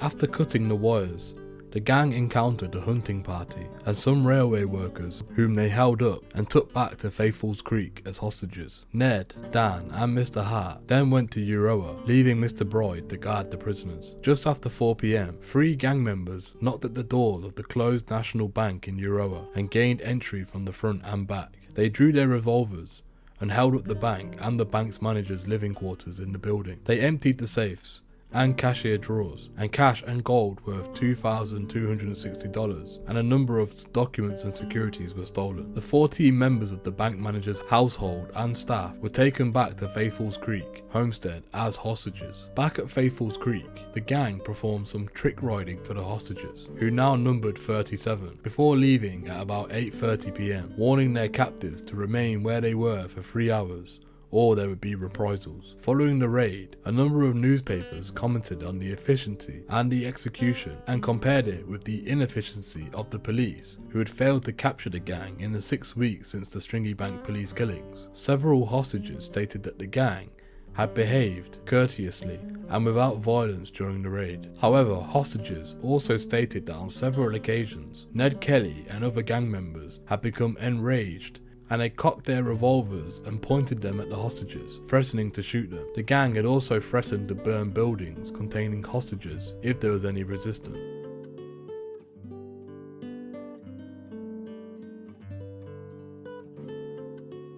While at Faithfuls Creek homestead, Joe Bryan wrote out 2 fair copies of a letter that he had been dictated by Mr. Kelly. On the 14th of December 1878, the copies were posted to Donald Cameron, a Victorian paramilitarian who Mr. Kelly wrongly thought was sympathetic to the gang, and John Sadler, a police superintendent at Benalla. In the letter, Mr. Kelly made claims of police corruption and harassment of his family and gave his version of the Fitzpatrick incident, the Stringy Bark police killings and other events. Mr. Kelly expected Mr. Cameron to read the letter out in Parliament, but the government refused to make it public. Newspapers, however, published summaries of the contents with commentary. Mr. Kelly later repeated much of the contents of the letter in a longer Gerardieri letter.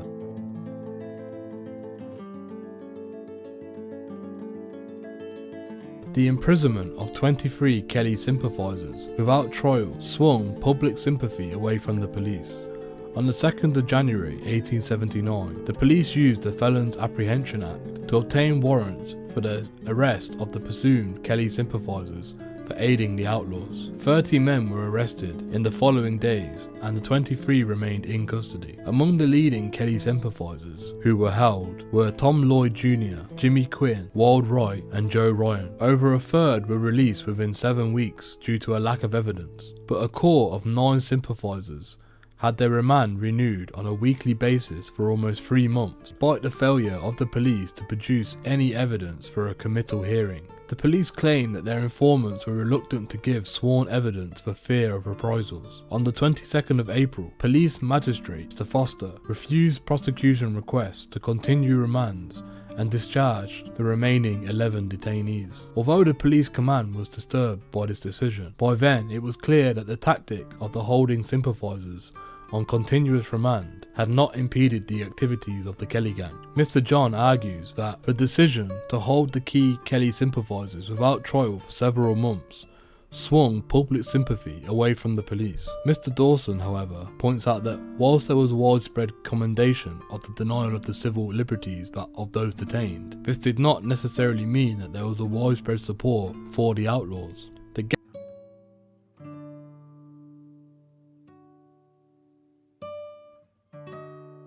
Following the Euroa raid, 58 police were transferred to northeastern Victoria, making a total of 217 police in the district. Around 50 soldiers were deployed to guard the banks in the region, and the reward for Ned Kelly's capture was close to $1,000. The Kelly gang had distributed most of the proceeds from the raid to the family, friends and associates who had given them assistance when they needed it. The outlaws were once more in need of funds, and planned to rob the bank at Geralderi, a town of 500 residents, about 40 miles across the border of New South Wales. A number of sympathisers moved into the town in the days before the raid to provide information and undercover support for the gang. On Friday, the 7th of February 1879, the Kelly gang crossed the Murray River between Moala and Cumwell and camped overnight in a thick forest. The following day, they visited Davidson Inn, about 2 miles from Geralderi, where they drank and chatted with patrons about staff, learning more about the town and the police presence there. Just after midnight on Sunday morning, the 9th of February, the gang went to Geralderi Police Barracks, about half a mile from the town centre, on the pretext of alerting the police to a fictitious brawl at Davidson's Inn. After confirming that there were only 2 policemen present, Senior Constable George Devine and Probationary Constable Henry Richard, gang drew their revolvers and bailed up the policemen. They secured the policemen in a lockup near the main building and spent the night in a residential quarters of the police station, where they held Mr. Devine's wife and young children hostage. The gang spent most of Sunday morning preparing for the bank robbery, while many of the town's population were attending church. On Sunday afternoon, Mr. Bryan and Mr. Hart, dressed in police uniforms, took the disarmed Constable Richards with them into town so they could familiarise themselves with its layout. Mr. Richards was told to introduce the strangers as police reinforcements sent to search for Mr. Kelly's gang. The three then returned to the police barracks, and the gang finalised the plan for the following day's raid. At 10 AM on the 10th of February, Ned Kelly and Mr. Bryn donned police uniforms, and the 4 outlaws took Mr. Richards with them into town. They had left Mrs. Devine in the police lockup and had warned Mrs. Devine that if she tried to leave the barracks, they would burn it down with her and her children inside. The gang went into the main street of Geralderi and held up the Royal Mail Hotel, which was next door to the new Bank of New South Wales. They took the hotel staff and patrons prisoner. As the raid progressed, anyone walking into the hotel was taken prisoner and held in the parlour of the hotel. It is almost certain that some of those held were sympathisers planted by the outlaws. Ned Kelly and Mr. Bryn then entered the bank from the rear, leaving Dan Kelly and Mr. Hart in control of the hotel. Ned Kelly and Mr. Bryn held up the bank, taking $2,141 in cash and jewellery and other valuables. Mr. Kelly also took deeds, mortgages and securities from the safe, which he later had burned because the bloody banks are crushing the lives and blood out of the poor, struggling man. Bank staff and several people who entered the bank were taken prisoner and transferred to the parlour of the hotel. Mr. Bryn then held up the post office and destroyed the Morse key and the insulator. Following this, several of the prisoners were ordered to take axes and bring down the telegraph poles and the wires. Once the telegraph was cut out, Ned Kelly went with 2 hostages to the newspaper owner's home, where he asked for copies of his Geralderi letter to be printed. The newspaper owner, however, had earlier escaped capture at the bank and had fled the town. After a detour to appraise a locally famous racehorse, Mr. Kelly returned to the Royal Mail Hotel, where he delivered a speech to the hostages, outlining his grievances against the police and the justice system. Mr. Kelly then told the hostages, who is now numbered about 30, that they were free to go. However, he took Mr. Richards and the 2 post office workers, who knew how to operate the telegraph, with him to the police barracks. Back at the barracks, the gang secured the 2 policemen and the 2 post office employees in the lockup and prepared to leave with the proceeds of the bank robbery, police horses and police weapons. Mrs. Devine was threatened with reprisals if she released the prisoners before 7:30 p.m. Dan Kelly and Mr. Bryn then rode out of Gerald Deary. Ned Kelly and Mr. Hart rode back into town, where Ned stayed a short while, drinking at the Albion, the Traveller's Rest Hotel, with strangers who had recently entered the town and was soon to leave. Whilst there, a local parson, John Gribble, persuaded Mr. Kelly to leave the racehorse he had taken, as it belonged to a young lady. Mr. Kelly and Mr. Hart left, and they were not seen again by police for 17 months.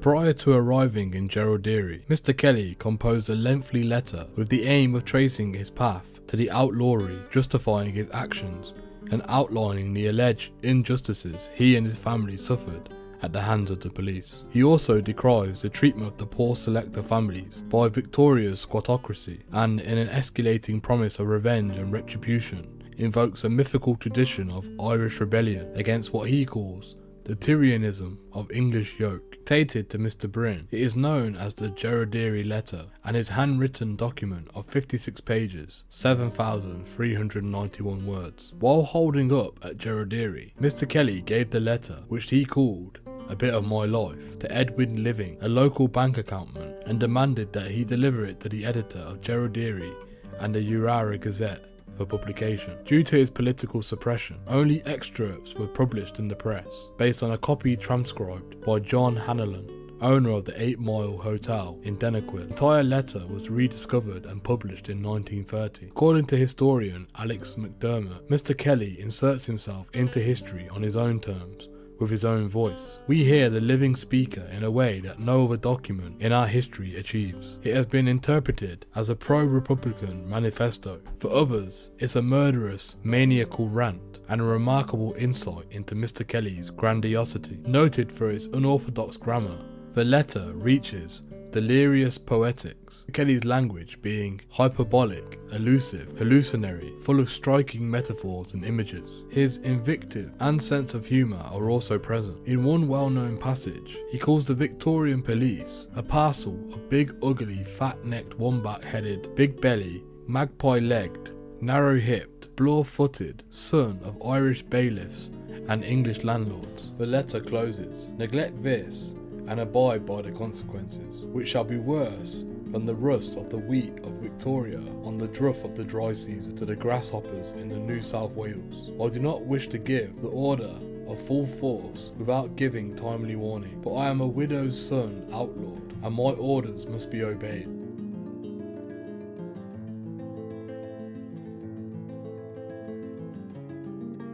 An £8,000 reward was put up for the Kelly gang, which is the equivalent of 1.5 million modern Australian dollars. In response to the Gerald Deary raid, the New South Wales government and several banks collectively issued £4,000 for the gang's capture, dead or alive, the largest reward offered in the colony since £5,000 was placed on the heads of the outlawed Clark brothers in 1867. The Victorian government matched the offer for the Kelly gang, bringing the total amount to £8,000, bushrangers' largest ever reward. The Victorian police continued to receive many reports of sightings of outlaws from the public and information about the activities from their network of paid informants. The Chief Commissioner of Police, Frederick Standish, and Superintendent Francis Hare directed operations against the gang from Benalla. Mr. Hare organised frequent search parties and surveillance of the close family members and associates of the outlaws. A native police unit sent from Queensland to Victoria in 1879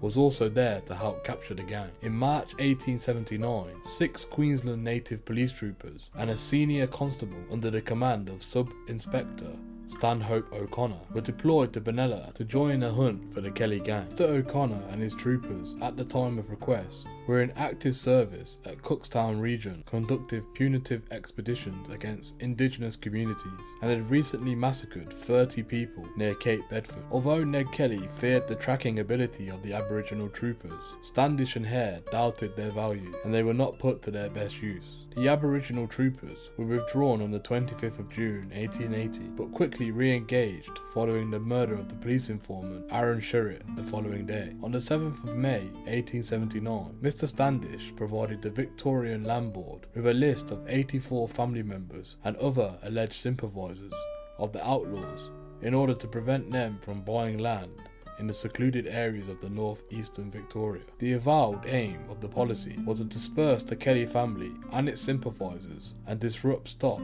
theft in the region. The impact of the policy is controversial. Mr. Jones and others claim that it caused widespread resentment and hardened support for the outlaws. Mr. Morrissey, however, states that although the policy was sometimes used unfairly, it was effective and supported by the majority of the community. By the 3rd of July 1879, following media and parliamentary criticism at the cost and lack of success of the Kelly gang search, Mr. Standish appointed Assistant Commissioner Charles Nicholson in charge of the operations at Benalla in place of the injured hare. Mr. Standish removed 14 troopers and 17 foot police from Mr. Nicholson's command, withdrew most of the soldiers guarding the banks, and cut the budget for the search. Mr. Nicholson responded by cutting back search parties and relying more heavily on targeted surveillance and his network of spies and informers. On the 2nd of July 1880, after almost a year of unsuccessful efforts to capture the outlaws, Mr. Nicholson was replaced by Mr. Hare. On the 20th of May, a police informant, Daniel Kennedy, had reported that the Kelly gang had successfully made bulletproof armour out of agricultural equipment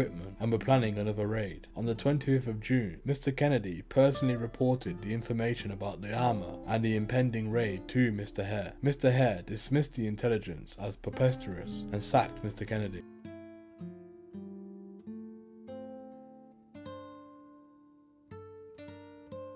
During the Mr. Kelly outbreak, police watch parties monitored houses belonging to the relatives of the gang, including that of Mr. Brin's mother in the Woodshed Valley near Beechwolf. Police used the house of a neighbour, former Greta Mob member and lifelong friend of Mr. Brin, Aaron Shirrett, as the base of operations, sleeping in it during the day and keeping watch from nearby caves in the night. Mr. Shirrett accepted police payments for camping the watch parties and providing information on the bushrangers' activity. It is likely that Mr. Shirrett also gave the police false information in order to protect Mr. Brin. Detective Michael Ward was particularly sceptical of Mr. Shirrett's value as an informant. In March 1879, Mr. Brin's mother discovered Mr. Shirrett with a police surveillance party and later publicly denounced him as a police spy. In the following months, Mr. Brin and Ned Kelly sent Mr. Shirrett messages stating that Mr. Lloyd's and Mr. Quinn's wanted him shot and that it would be better for him if he came and joined the outlaws. When Mr. Shirrett continued his relationship with the police, Mr. Brin warned Mr. Shirrett's mother that the outlaws were going to kill Mr. Shirrett. The gang finally decided to murder Mr. Shirrett as part of their own plan, one that they boasted would not only astonish not only the Australian colonies, but the entire world.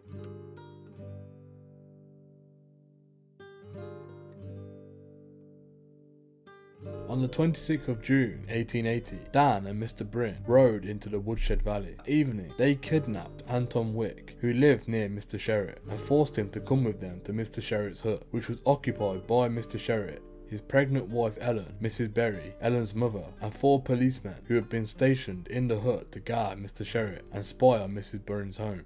At around 6:30 p.m, Dan went to the front door of the hut, while Mr. Brin forced Mr. Wick to knock on the back door and call out for Mr. Shirrett. When Mr. Shirrett answered the door, Mr. Brin shot him in the throat and chest with a shotgun, killing him. Mr. Brin then entered the hut and Dan was let in while 4 policemen hid in the bedroom. Mr. Brin heard the police scrambling for their shotguns and demanded that they come out. When the police didn't respond, he fired into the bedroom. He then sent Ellen into the bedroom to bring the police out, but they held onto her in the room. The outlaws were left in the hut with Mrs. Barry, collected kindling and loudly threatened to burn those alive still inside. They sent Mrs. Barry back inside and the police detained her in the bedroom. After failed attempts to set fire to the building, the outlaws stayed outside yelling threats to the occupants. They then released Mr. Wick and rode away, ending a 2-hour siege. The police, however, didn't leave the hut until the following morning for fear that the bushrangers would still be waiting outside for them. News of Mr. Shirrett's death only reached Hare in Benalla at 2:30 p.m. on Sunday on the 27th of June.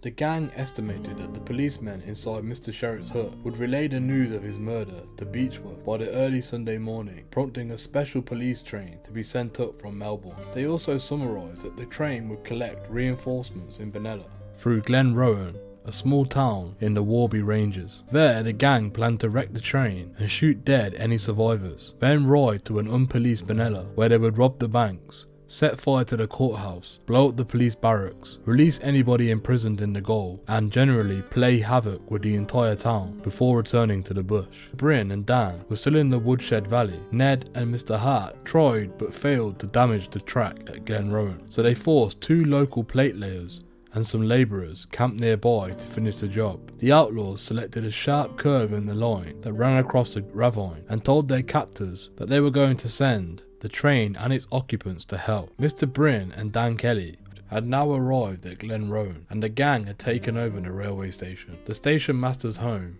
and Ann Jones's Glenrowan Inn opposite the railway station and in just under a mile away from the town centre. The gang used the hotel to hold the workers, passers-by and other male prisoners. They gathered throughout the night and the following day. Most of the women and children taken prisoner were held at the station master's home. The other hotel in town, Mr. McDonald's Railway Hotel, on the other side of the tracks, was used to stable the gang's stolen horses, one of which carried a tin of blasting powder and fuses. Their pack horses also carried suits of bullet-repelling armour, each complete with a helmet and weighing about 44 kilograms. The armour was designed to provide protection for the outlaws as they stood up to the top embankment firing down to any survivors of the train wreck. There was no leg armour as it would hinder the outlaws' movement, and it wasn't necessary given the angle of return fire up at the embankment. There is a sketch by George Gordon Cray which shows the gang dancing with the hostages. By Sunday afternoon, the expected train had not arrived and the outlaws had moved most of the women and children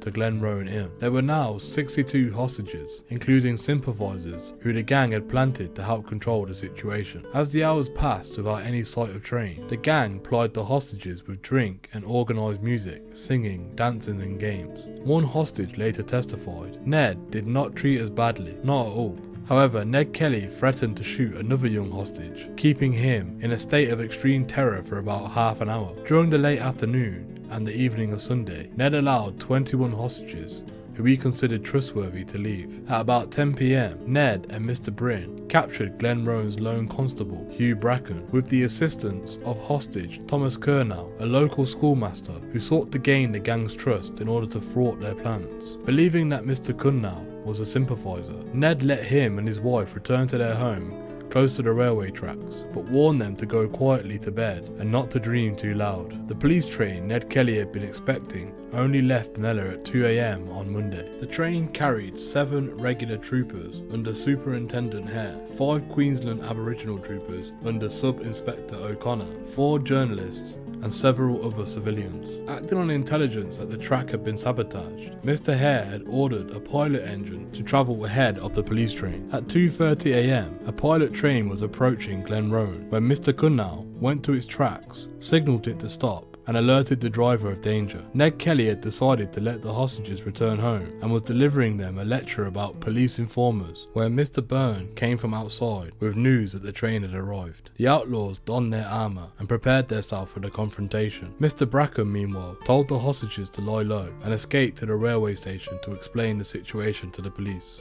On hearing Mr. Bracken's news, Hare immediately led a dispatchment of police towards the hotel while the main body of troopers prepared for the horses and equipment. It was just after 3 AM. The 4 outlaws positioned themselves in the shadows in the veranda in the front of the building and opened fire when the police were about 30 yards away in the moonlight. The police returned fire and about 100 to 150 shots were fired in 15 minutes. Someone shouted that there were women and children inside the building and there was a lull in the shooting. Mr. Hare was wounded in the left wrist and soon had to return to Benalla for treatment. Ned Kelly was wounded in the left hand and arm and his right foot. Joe Byrne was shot in his leg and retreated to the hotel. 2 hostages were fatally wounded by the police fire through the thin weatherboard walls of the building. 13-year-old John Jones and railway worker Martin Cherry. A 3rd hostage, George Metcalf, was also fatally wounded, either by the police fire or shot accidentally by Ned Kelly in an earlier incident. The gang and police exchanged gunfire. During the lull of firing, a number of hostages, mostly women and children, escaped from the hotel. Ned Kelly, bleeding heavily from his wounds, retreated behind the hotel and made his way into the bush, where police found his skull cap and rifle around 3:30 am, around 100 yards from the hotel. Mr. Kelly later stated that, at the time, he was in the bushes not far from the police. The police surrounded the hotel throughout the night, and the firing continued intermittently. At around 5 am, Mr. Byrne was fatally shot in the groin while making a toast to the Kelly gang in a bar. Between 5:30 am and 7 am, police reinforcements under Sergeant Steele and Superintendent Sadler arrived from Wangaratta and Benalla, taking the police contingent to about 40.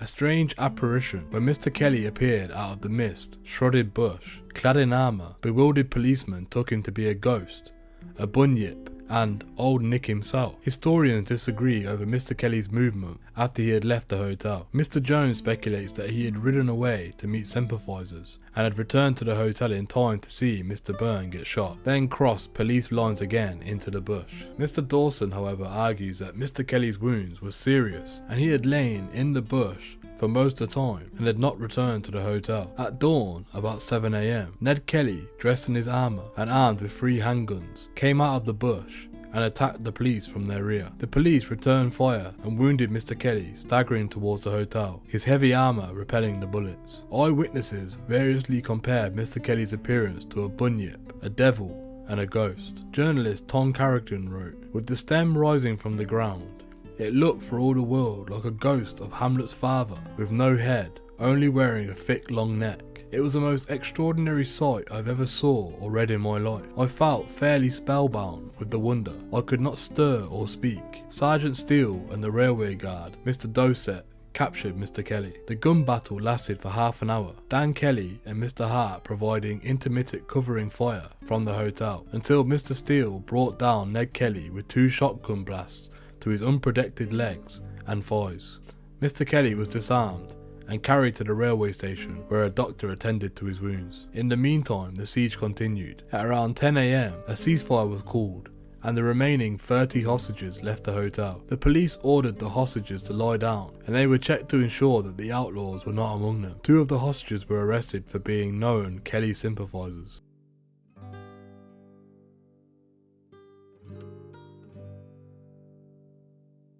By Monday afternoon, a crowd of some 600 spectators had gathered around Glen Rowan, and Dan Kelly and Mr. Hart had ceased shooting. Unwilling to allow his men to storm the hotel, Mr. Sadler ordered a cannon to be sent to blast out the outlaws, but then decided them to be burnt out. At 2:50 p.m, Senior Constable Giles Johnson, supported by covering fire from the police, set fire to the Glen Rowan Inn. Matthew Gibney, a Catholic priest, entered the burning building in an attempt to rescue anyone inside and discovered the bodies of Mr. Bryn, Dan Kelly and Mr. Hart. The exact circumstances of the death of Dan Kelly and Mr. Hart remains a mystery. The police recovered the body of Mr. Byrne from the hotel bar and rescued the seriously wounded hostage Martin Cherry from the kitchen behind the hotel, but he unfortunately died soon after. After the fire died out at 4 p.m, the police recovered the badly burnt bodies of Dan Kelly and Mr. Hart. The death toll at Glen Rowan included 3 members of the Kelly gang and the hostages Martin Cherry, John Jack Jones, who died the following day at Wangaratta Hospital, and George Metcalf, who died from a gunshot wound several months later. John's sister, Jane Jones, received a head wound during the siege from a stray bullet, and 2 years later died from a lung infection that her mum believed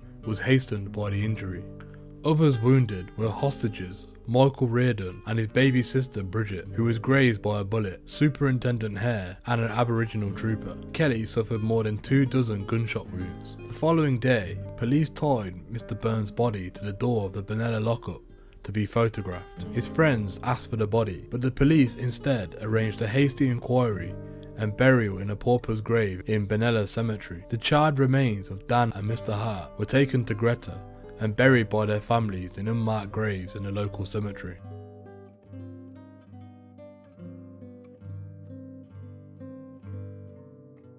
Mr. Kelly survived to stand trial on the 19th of October 1880 in Melbourne before Sir Redmond Barry, the judge who had earlier sentenced Mr. Kelly's mother to 3 years in prison for attempted murder of Mr. Fitzpatrick. Mr. Smith and Mr. Cholmondeley appeared for the Crown, and Mr. Bindon for the prisoner. The trial was adjourned to the 28th of October, when Mr. Kelly was presented on the charge murdering Constable Lonigan and Constable Scanlan. He was never charged with the murder of Sergeant Kennedy. He was charged with various bank robberies and the murder of Mr. Sherritt, resisting arrest at Glen Rowan, and with a long list of minor charges. He was convicted of the willful murder of Mr. Lonigan and sentenced to death by hanging. After handing down the sentence, Sir Redmond Barry concluded with the customary words, "May God have mercy on your soul," to which Mr. Kelly replied, "I will go a little further than that and say, I will see you there, where I go." On the 3rd of November, the Executive Council of Victoria decided that Mr. Kelly was to be hanged 8 days later, on the 11th of November, at the Old Melbourne Gaol. In the week leading up to the execution, thousands turned out to street rallies across Melbourne, demanding the reprieve for Mr. Kelly,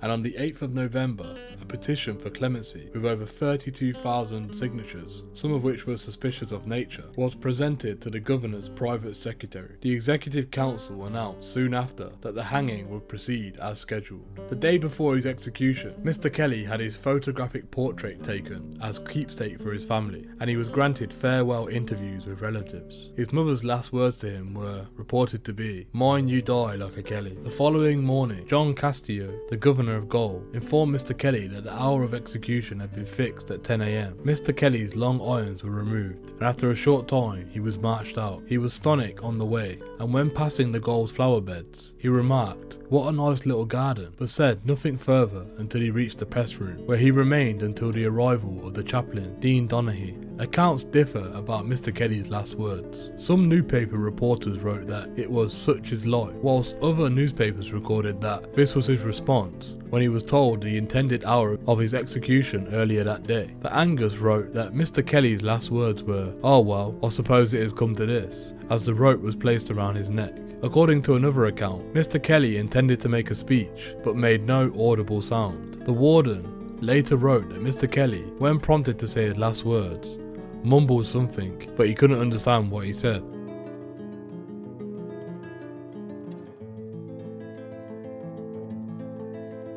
Ned Kelly's armour is on display in the State Library of Victoria. The helmet, breastplate, backplate and shoulder plates show 18 bullet marks. Also on display are Mr. Kelly's Snyder Enfield rifle and one of his boots.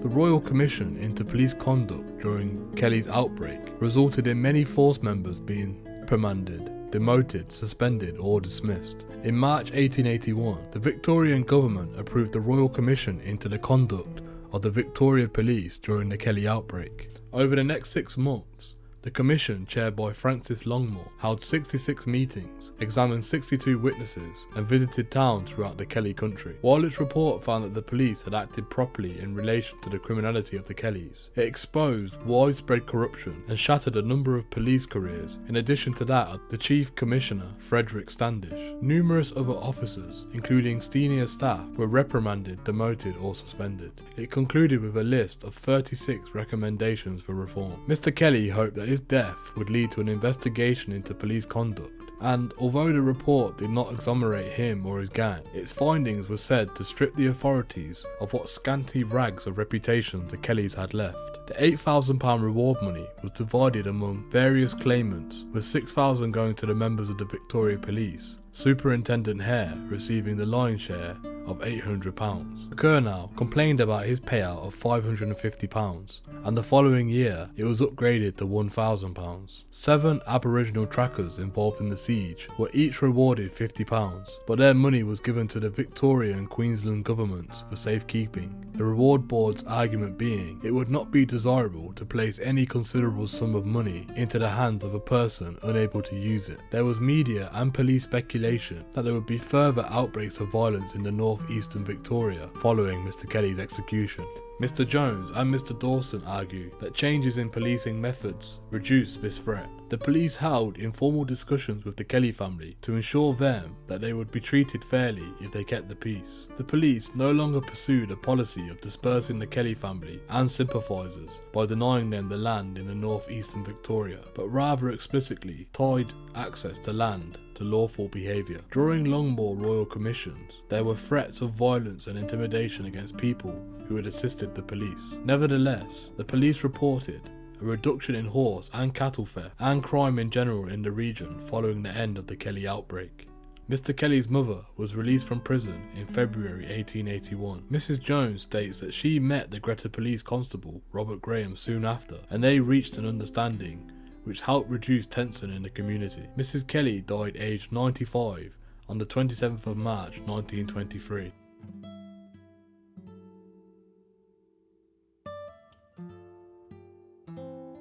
Kelly's death mask is on display in the National Portrait Gallery. In line with the practice of the day, no records were kept regarding the disposal of an executed person's remains. Mr. Kelly was buried in the Old Man's Yard just outside the walls of Old Melbourne Gaol.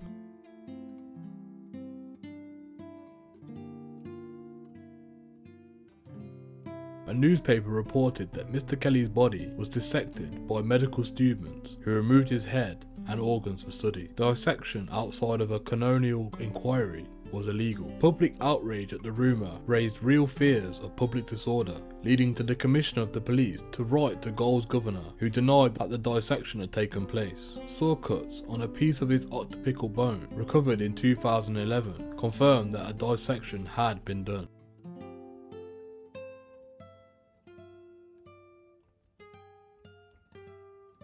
In 1929, Melbourne Gaol was closed for a routine demolition, and the bodies in the graveyard were uncovered during the demolition works. During the recovery of bodies, spectators and workers stole skeletal parts and skull from a number of graves, including one marked with an arrow and one with the initials EK, in belief that they belonged to Ned Kelly. The EK marked grave was situated by itself and on the opposite side of the yard where the rest of the graveyard was situated. The site foreman, Harry Franklin, retrieved the skull from EK marked grave and gave it to the police. As no provision has been made for the disposal of the remains, Mr. Franklin had the bodies reburied in Pentridge Prison at his own expense. The skull from the EK marked grave, which had been stored in the Victorian Penal Department, was taken to Canberra for research by the first director of the Australian Institute of Autonomy, Sir Colin Mackenzie, in 1934. A period of time it was lost, but was later found whilst cleaning out an old safe in 1952. In 1971, the Institute gave it to the National Trust. In 1972, the skull was put out on display at the Old Melbourne Gaol until it was stolen on the 12th of December 1978. An investigation in 2010 proved that the display skull was in fact the one recovered in April 1929.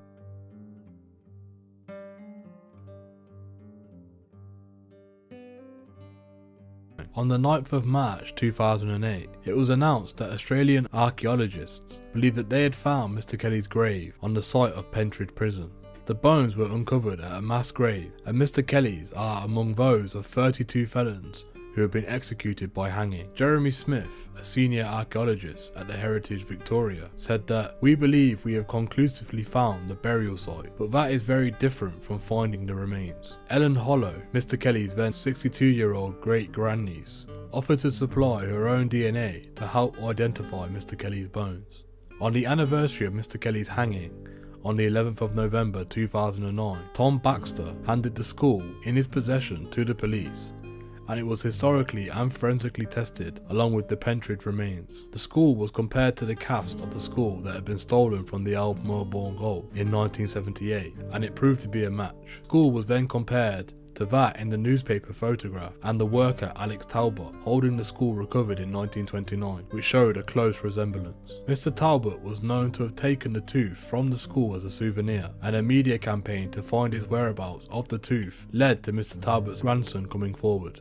The tooth was found to belong to the skull, confirming it was indeed the skull recovered in 1929. In 2004, before the skull was handed in to the police, a cast of the skull was made and compared to the death masks of those executed at the Old Melbourne Gaol, which eliminated all but two. The two were Mr. Kelly and Ernest Knock, who had been executed in 1894 with the headstone marked EK 19-3-94 and buried near Frederick Deeming, the headstone with the initials AW and a D underneath. In April 1929, the skulls of EK marked grave, which was thought at the time to belong to Mr. Kelly, and Frederick Deeming were looted from the excavated caves. The death mask of Mr. Knox and the facial reconstruction cast of the school were a close match. In 2010 and 2011, the Victorian Institute of Forensic Medicine performed a series of craniofacial superimpositions, CT scanning, anthropology and DNA tests on the skull recovered from the EK marked grave and concluded it was not Mr. Kelly's.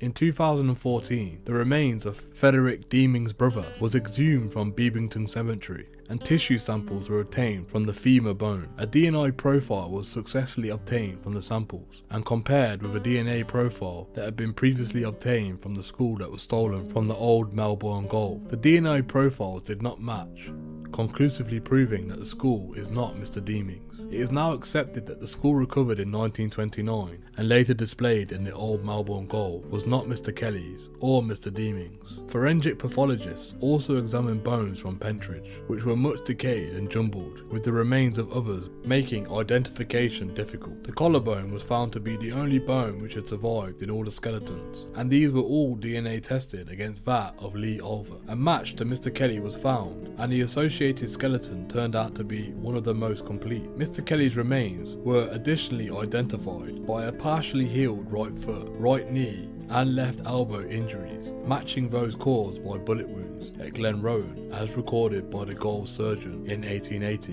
and by the fact that his head was missing, likely removed the phrenological study. A section from the back of the skull, the optical, was recovered from the grave that bore saw cuts that matched those present on several neck vertebrae, indicating that the skull section belonged to the skeleton and that the illegal dissection had been performed.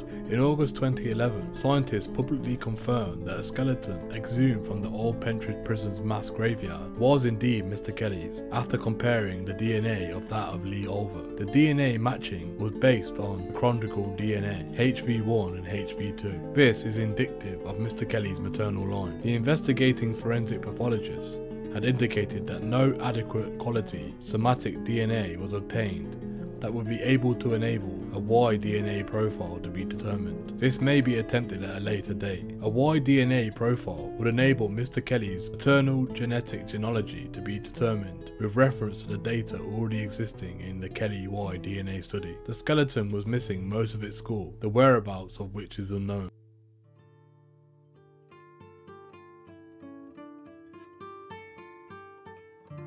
On the 1st of August 2012, the Victorian government issued a licence for Mr. Kelly's bones to be returned to the Kelly family, who made plans for his final burial. The family also appealed for the person who possessed Mr. Kelly's skull to return it. On the 20th of January 2013, Mr. Kelly's relatives granted his final wish and buried his remains in the consecrated grounds at Greta Cemetery, near his mother's unmarked grave. A piece of Mr. Kelly's skull was also buried with his remains and was surrounded by concrete to prevent looting. A burial followed the Requiem Mass held on the 18th of January 2013 at St. Patrick's Catholic Church in Wangaratta.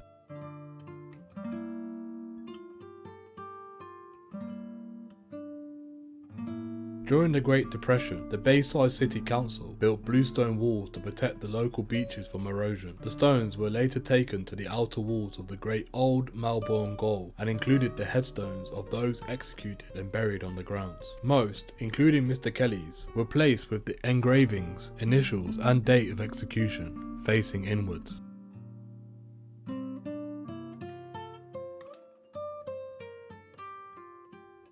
The Ned Kelly myth has grown in Australian culture, and Mr. Kelly is one of Australia's most recognised national symbols. Academic and folklore Graham Seal writes, Ned Kelly has progressed from outlaw to national hero in a century, and to international icon in a further 20 years. The still enigmatic, slightly satire and ever ambivalent bushranger is the undisputed, if not universally admired, national symbol of Australia. Mr. Seal argues that Ned Kelly's story taps into a number of myths, including Robin Hood tradition of an outlaw hero and the myth of the Australian bush as a place of freedom of oppressive authority. Mr. Kelly is often seen as the embodiment of characteristics thought to be typically Australian, such as defying authority, siding with the underdog, and fighting bravely for one's beliefs. According to Ian Jones, after Mr. Kelly's death, a Robin Hood-like figure survived, good-looking, brave, a fine horseman, a bushman, a crack shot, devoted to his mothers and sisters, a man who treated women with courtesy, who stole from the rich to give to the poor, who dressed himself in his enemy's uniform to outwit them. Most of all, a man who stood against the police, persecutors of his family, and was driven to be an outlaw when he defended his sister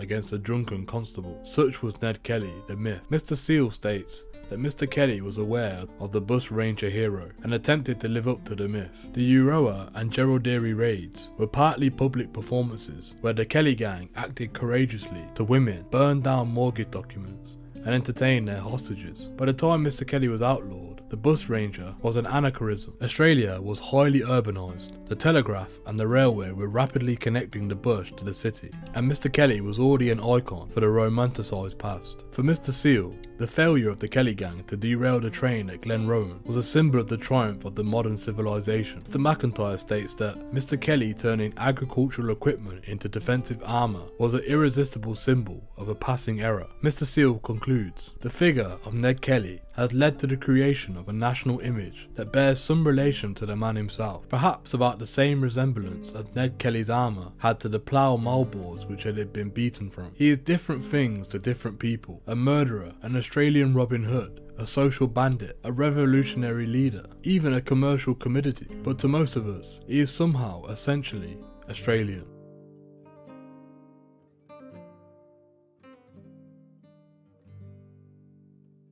Thanks to the Telegraph, the siege at Glenrowan became a national and international media event. Songs, poems, popular entertainment, fiction, books, and newspapers and magazine articles about the Kelly gang proliferated in the decades after Mr. Kelly's death. By 1943, there were 42 major published works about Mr. Kelly. Mr. Kelly has figured prominently in Australian cinema since 1906, since the 1906 release of The Story of the Kelly Gang, the world's first dramatic feature-length film. Among those who have portrayed him on screen are Australian rules football player Bob Chitty in The Glenrowan Affair in 1951, rock musician Mick Jagger in Ned Kelly in 1970, and Heath Ledger in Ned Kelly in 2003. A comic film, Reckless Kelly in 1993, drew on the Kelly legend. In the visual arts, Sydney Nolan's 1946 to 1947 Kelly series is considered one of the greatest sequences of Australian painting of the 20th century. His styled depiction of Mr. Kelly's helmet has become an almost iconic Australian image. Hundreds of performers dressed as nonetheless Kellys, starring in the opening ceremony of the 2000 Sydney Olympics. In literature, Douglas Stewart's verse drama Ned Kelly was first performed in 1942. Robert Drew's Our Sunshine in 1991 is a fictionalised account of the Glenrowan siege. In 2001, Peter Carey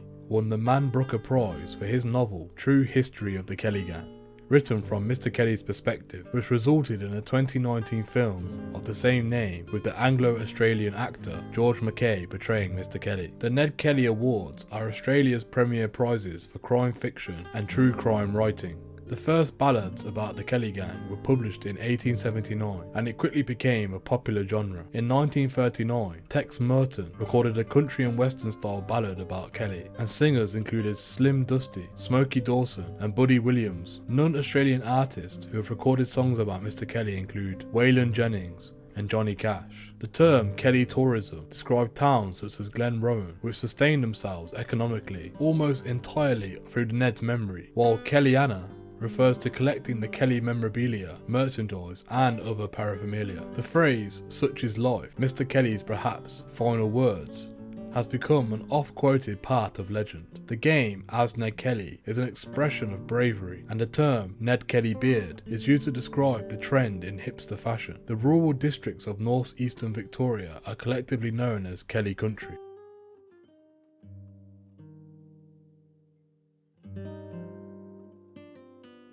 An 1879 political cartoon titled Our Readers, published in Melbourne Punch, depicts Mr. Kelly, Premier Graham Berry, and personification of the age, dancing around the flag of communism. In 1969, Eric Hobsbawm, in Bandits, argued that Ned Kelly was in tradition of the social bandit, a type of peasant outlaw and symbol of social rebellion with significant community support. Mr. McQuilton expanded on the social bandit thesis, arguing that the Kelly outbreak should be seen in the context of deteriorating economic conditions in rural Victoria in the 1870s, and a conflict over land between selectors, mostly small farmers, and squatters, mostly wealthy pastoralists who had initially acquired their runs by squatting on the Crown land. Mr. Jones, Mr. Monolly and others argued that Ned Kelly was a political rebel with considerable support among other selectors, labourers in the north-eastern Victoria. Mr. Jones claims that Mr. Kelly intended to derail the train at Glenrowan to incite a rebellion, disinfect his selectors and declare a republic north of eastern Victoria. Others have disputed this claim. Mr. Morrissey argues that Mr. McQuilton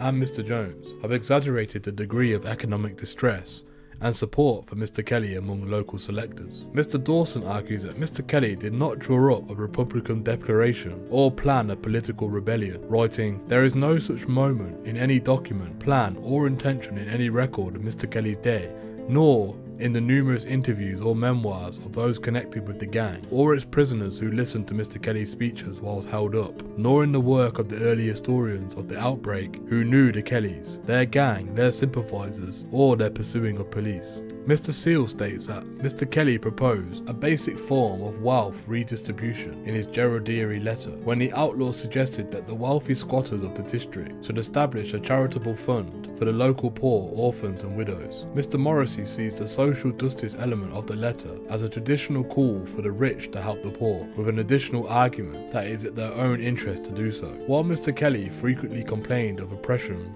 by the police squatters, he invoked historical Irish grievances with the English. His response was expressed in terms of violent reckoning rather than a political programme. Thank you for joining us today. What are your opinions on the crimes committed by Ned Kelly? Do you believe he was given a fair trial or that the police had it in for him? Please let us know what you think in the comments below. Thank you for joining us today. If you enjoyed this content, please don't forget to like and share. And if you're new to the channel and you want to see more Street Crime Australia content, don't forget to subscribe and hit that bell button so you can join us on the next video. Thank you for joining us, and until next time, stay safe.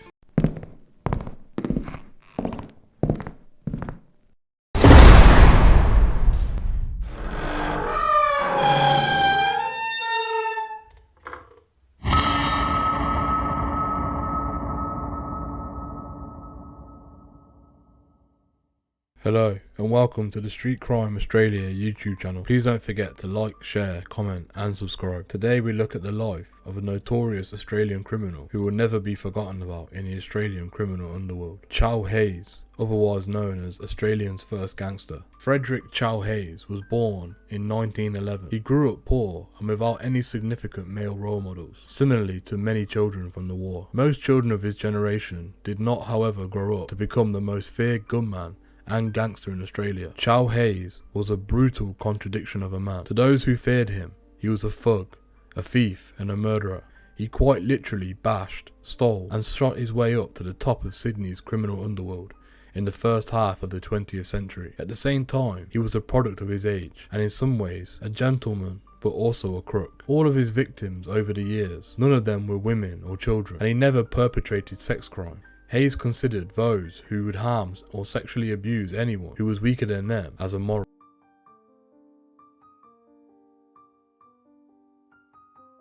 An early formative experience of Chow Hayes' life occurred when he was 12 years old. Mr. Hayes' father served in the iconic Light Horse Regiment in Europe during World War I and returned a broken man, diagnosed with shell shock and shocking psychological wounds as a result of his time in service. Mr. Hayes' father was permanently committed to an insane asylum, just visiting his father and seeing the crumpled, wasted man he had become. And after seeing him clearly being mistreated by hospital staff, Mr. Chow left the hospital in disgust. He is clearly moved by the experience, and from this point on, he never sees his father again. Mr. Hayes turned to crime early, without supervision as an adolescent. The streets of Sydney were rife with gangs, and easy money through the theft of booze was of course more appealing than pens, books and study. By the time Mr. Hayes was 18, he had been in and out of boys' reformatories a number of times for misdemeanor offences. Mr. Hayes would later speak of his time in these homes as more of an education than a punishment. It was behind the walls of Gosford Boys' Home that Mr. Chow received his PhD in crime.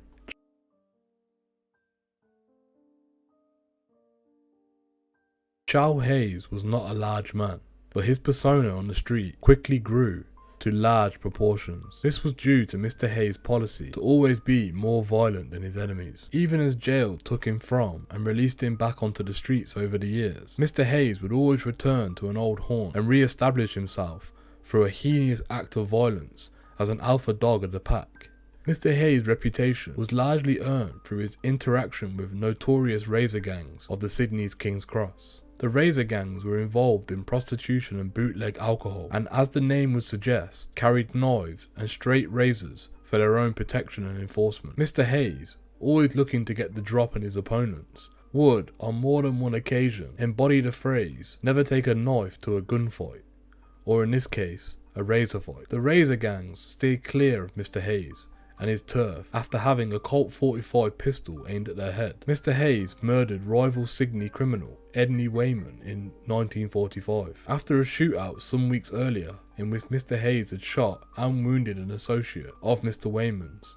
The two were gunning for each other. In a radio interview in later life, Mr. Hayes described this time as being similar to walking on eggshells. He wasn't going to let it go, but he knew I wasn't going to let it go. And trust me, I wasn't going to let it go. Mr. Hayes knew that Mr. Wayman would kill him on sight. So, in usual Mr. Hayes fashion, he took the initiative and got the upper hand. A week after hiding, Mr. Hayes climbed up the fire escape of the rickety Darlinghurst terrace owned by Mr. Wayman and found him lying on a bed. Mr. Hayes coolly and calmly shot Mr. Wayman 5 times and he died at the scene.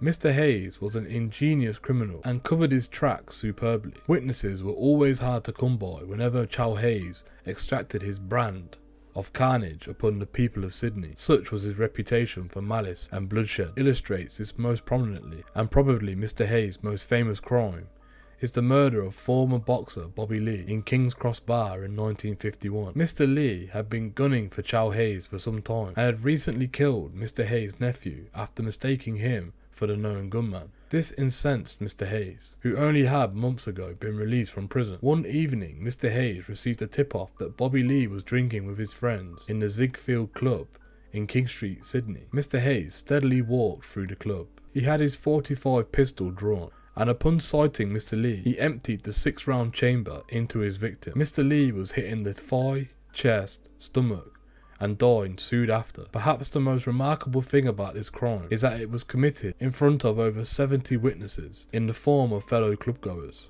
Despite this fact, police could not find one witness who was willing to testify against Mr. Hayes for the shooting. The struggle for a useful testimony would go on for so long that the case against Mr. Hayes would experience 2 mistrials. Mr. Hayes was eventually brought to trial for Mr. Lee's murder in 1954. A victim of his own morals, Mr. Hayes turned himself in and admitted to the crime to save his wife from jail. Mr. Hayes' wife was known as Cleanskin, someone who steered clear of crime, but police had grown tired of their search for a witness against Mr. Hayes and had decided to switch tactics. Mr. Hayes' wife would therefore be brought to the trial in the murder of Mr. Lee as an accessory before the fact. Mr. Hayes cleared her name and was found guilty and was sentenced to hang for the murder.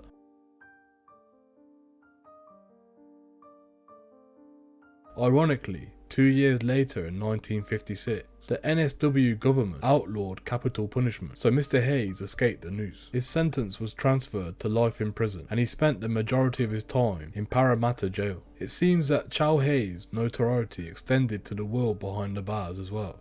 He was well known by fellow inmates and guards, and received special treatment due to his status. He enjoyed illegal radio in his cell, and was able to run a SP bookies practice under the nose of his captors. His cell had a unique lock, and would be locked during the day when Mr. Hayes was away working in the woodshop, so that the wardens couldn't search his belongings. Mr. Hayes often repaid this treatment with action. A story is told of a guard being bashed in a shower block, only to have Mr. Hayes come to his rescue and be knocked out unconscious. Mr. Hayes was released from prison after almost 20 years due to being diagnosed with terminal cancer. He achieved a substantial fame after being subject to a book by David Hickey and was immortalised in the portrait in the 1991's Archibald Prize, just a few months before his death. Thank you for joining us today. What are your opinions on the crimes committed by Chow Hayes, the man who will always be remembered as Australia's first gangster?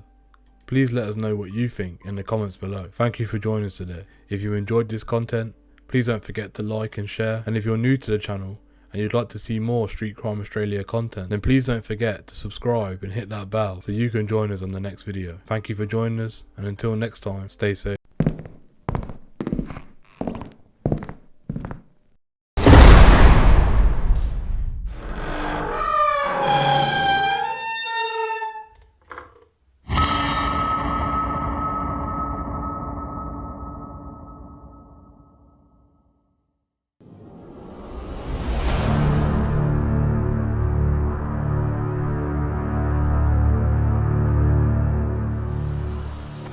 Hello and welcome to the Street Crime Australia YouTube channel. Please don't forget to like, share, comment and subscribe. Today we're going to be looking at the case of Tony Mokbel. Antonios Saji Mokbel was born on the 11th of August 1965 and is a well-known Australian criminal who's been convicted for a number of offences, but most prominently of all was a commercial drug trafficker. He has spent most of his life in Melbourne, Australia.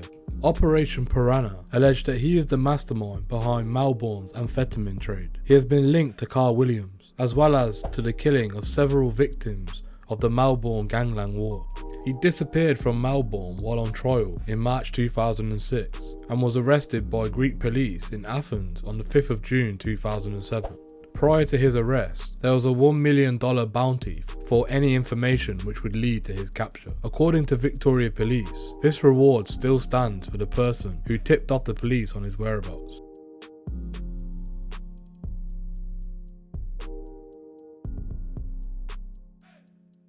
Tony Mokbel grew up predominantly in the Mediterranean area of Carlton and Brunswick in Melbourne's inner north. As a junior, he played Aussies rules football for East Brunswick Football Club, alongside former Carlton Football Club utility player Mil Hanna, who also happened to be of Middle Eastern origin.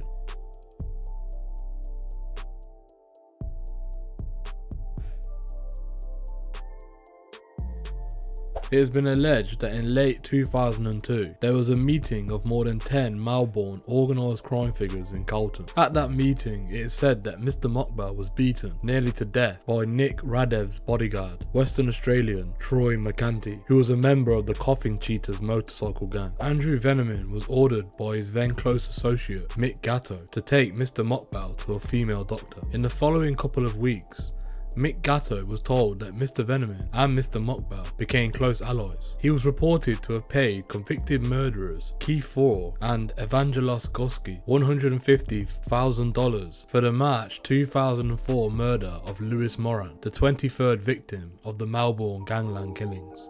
After an investigation by Operation Piranha, Mr. Mokbel was charged with Mr. Moran's murder. He was also charged with the October 2003 murder of Michael Marshall in South Yarra. Mr. Mokbel was alleged to have laundered over $2 million through At the Top of Town, a high-profile Melbourne CBD brothel which he had purchased through a business associate. One of Mr. Mokbel's amphetamine producers also ran a brothel in Melbourne's south-eastern suburbs, while another of Mr. Mokbel's gang members also trafficked large amounts of drugs for Mr. Mokbel and also ran a brothel.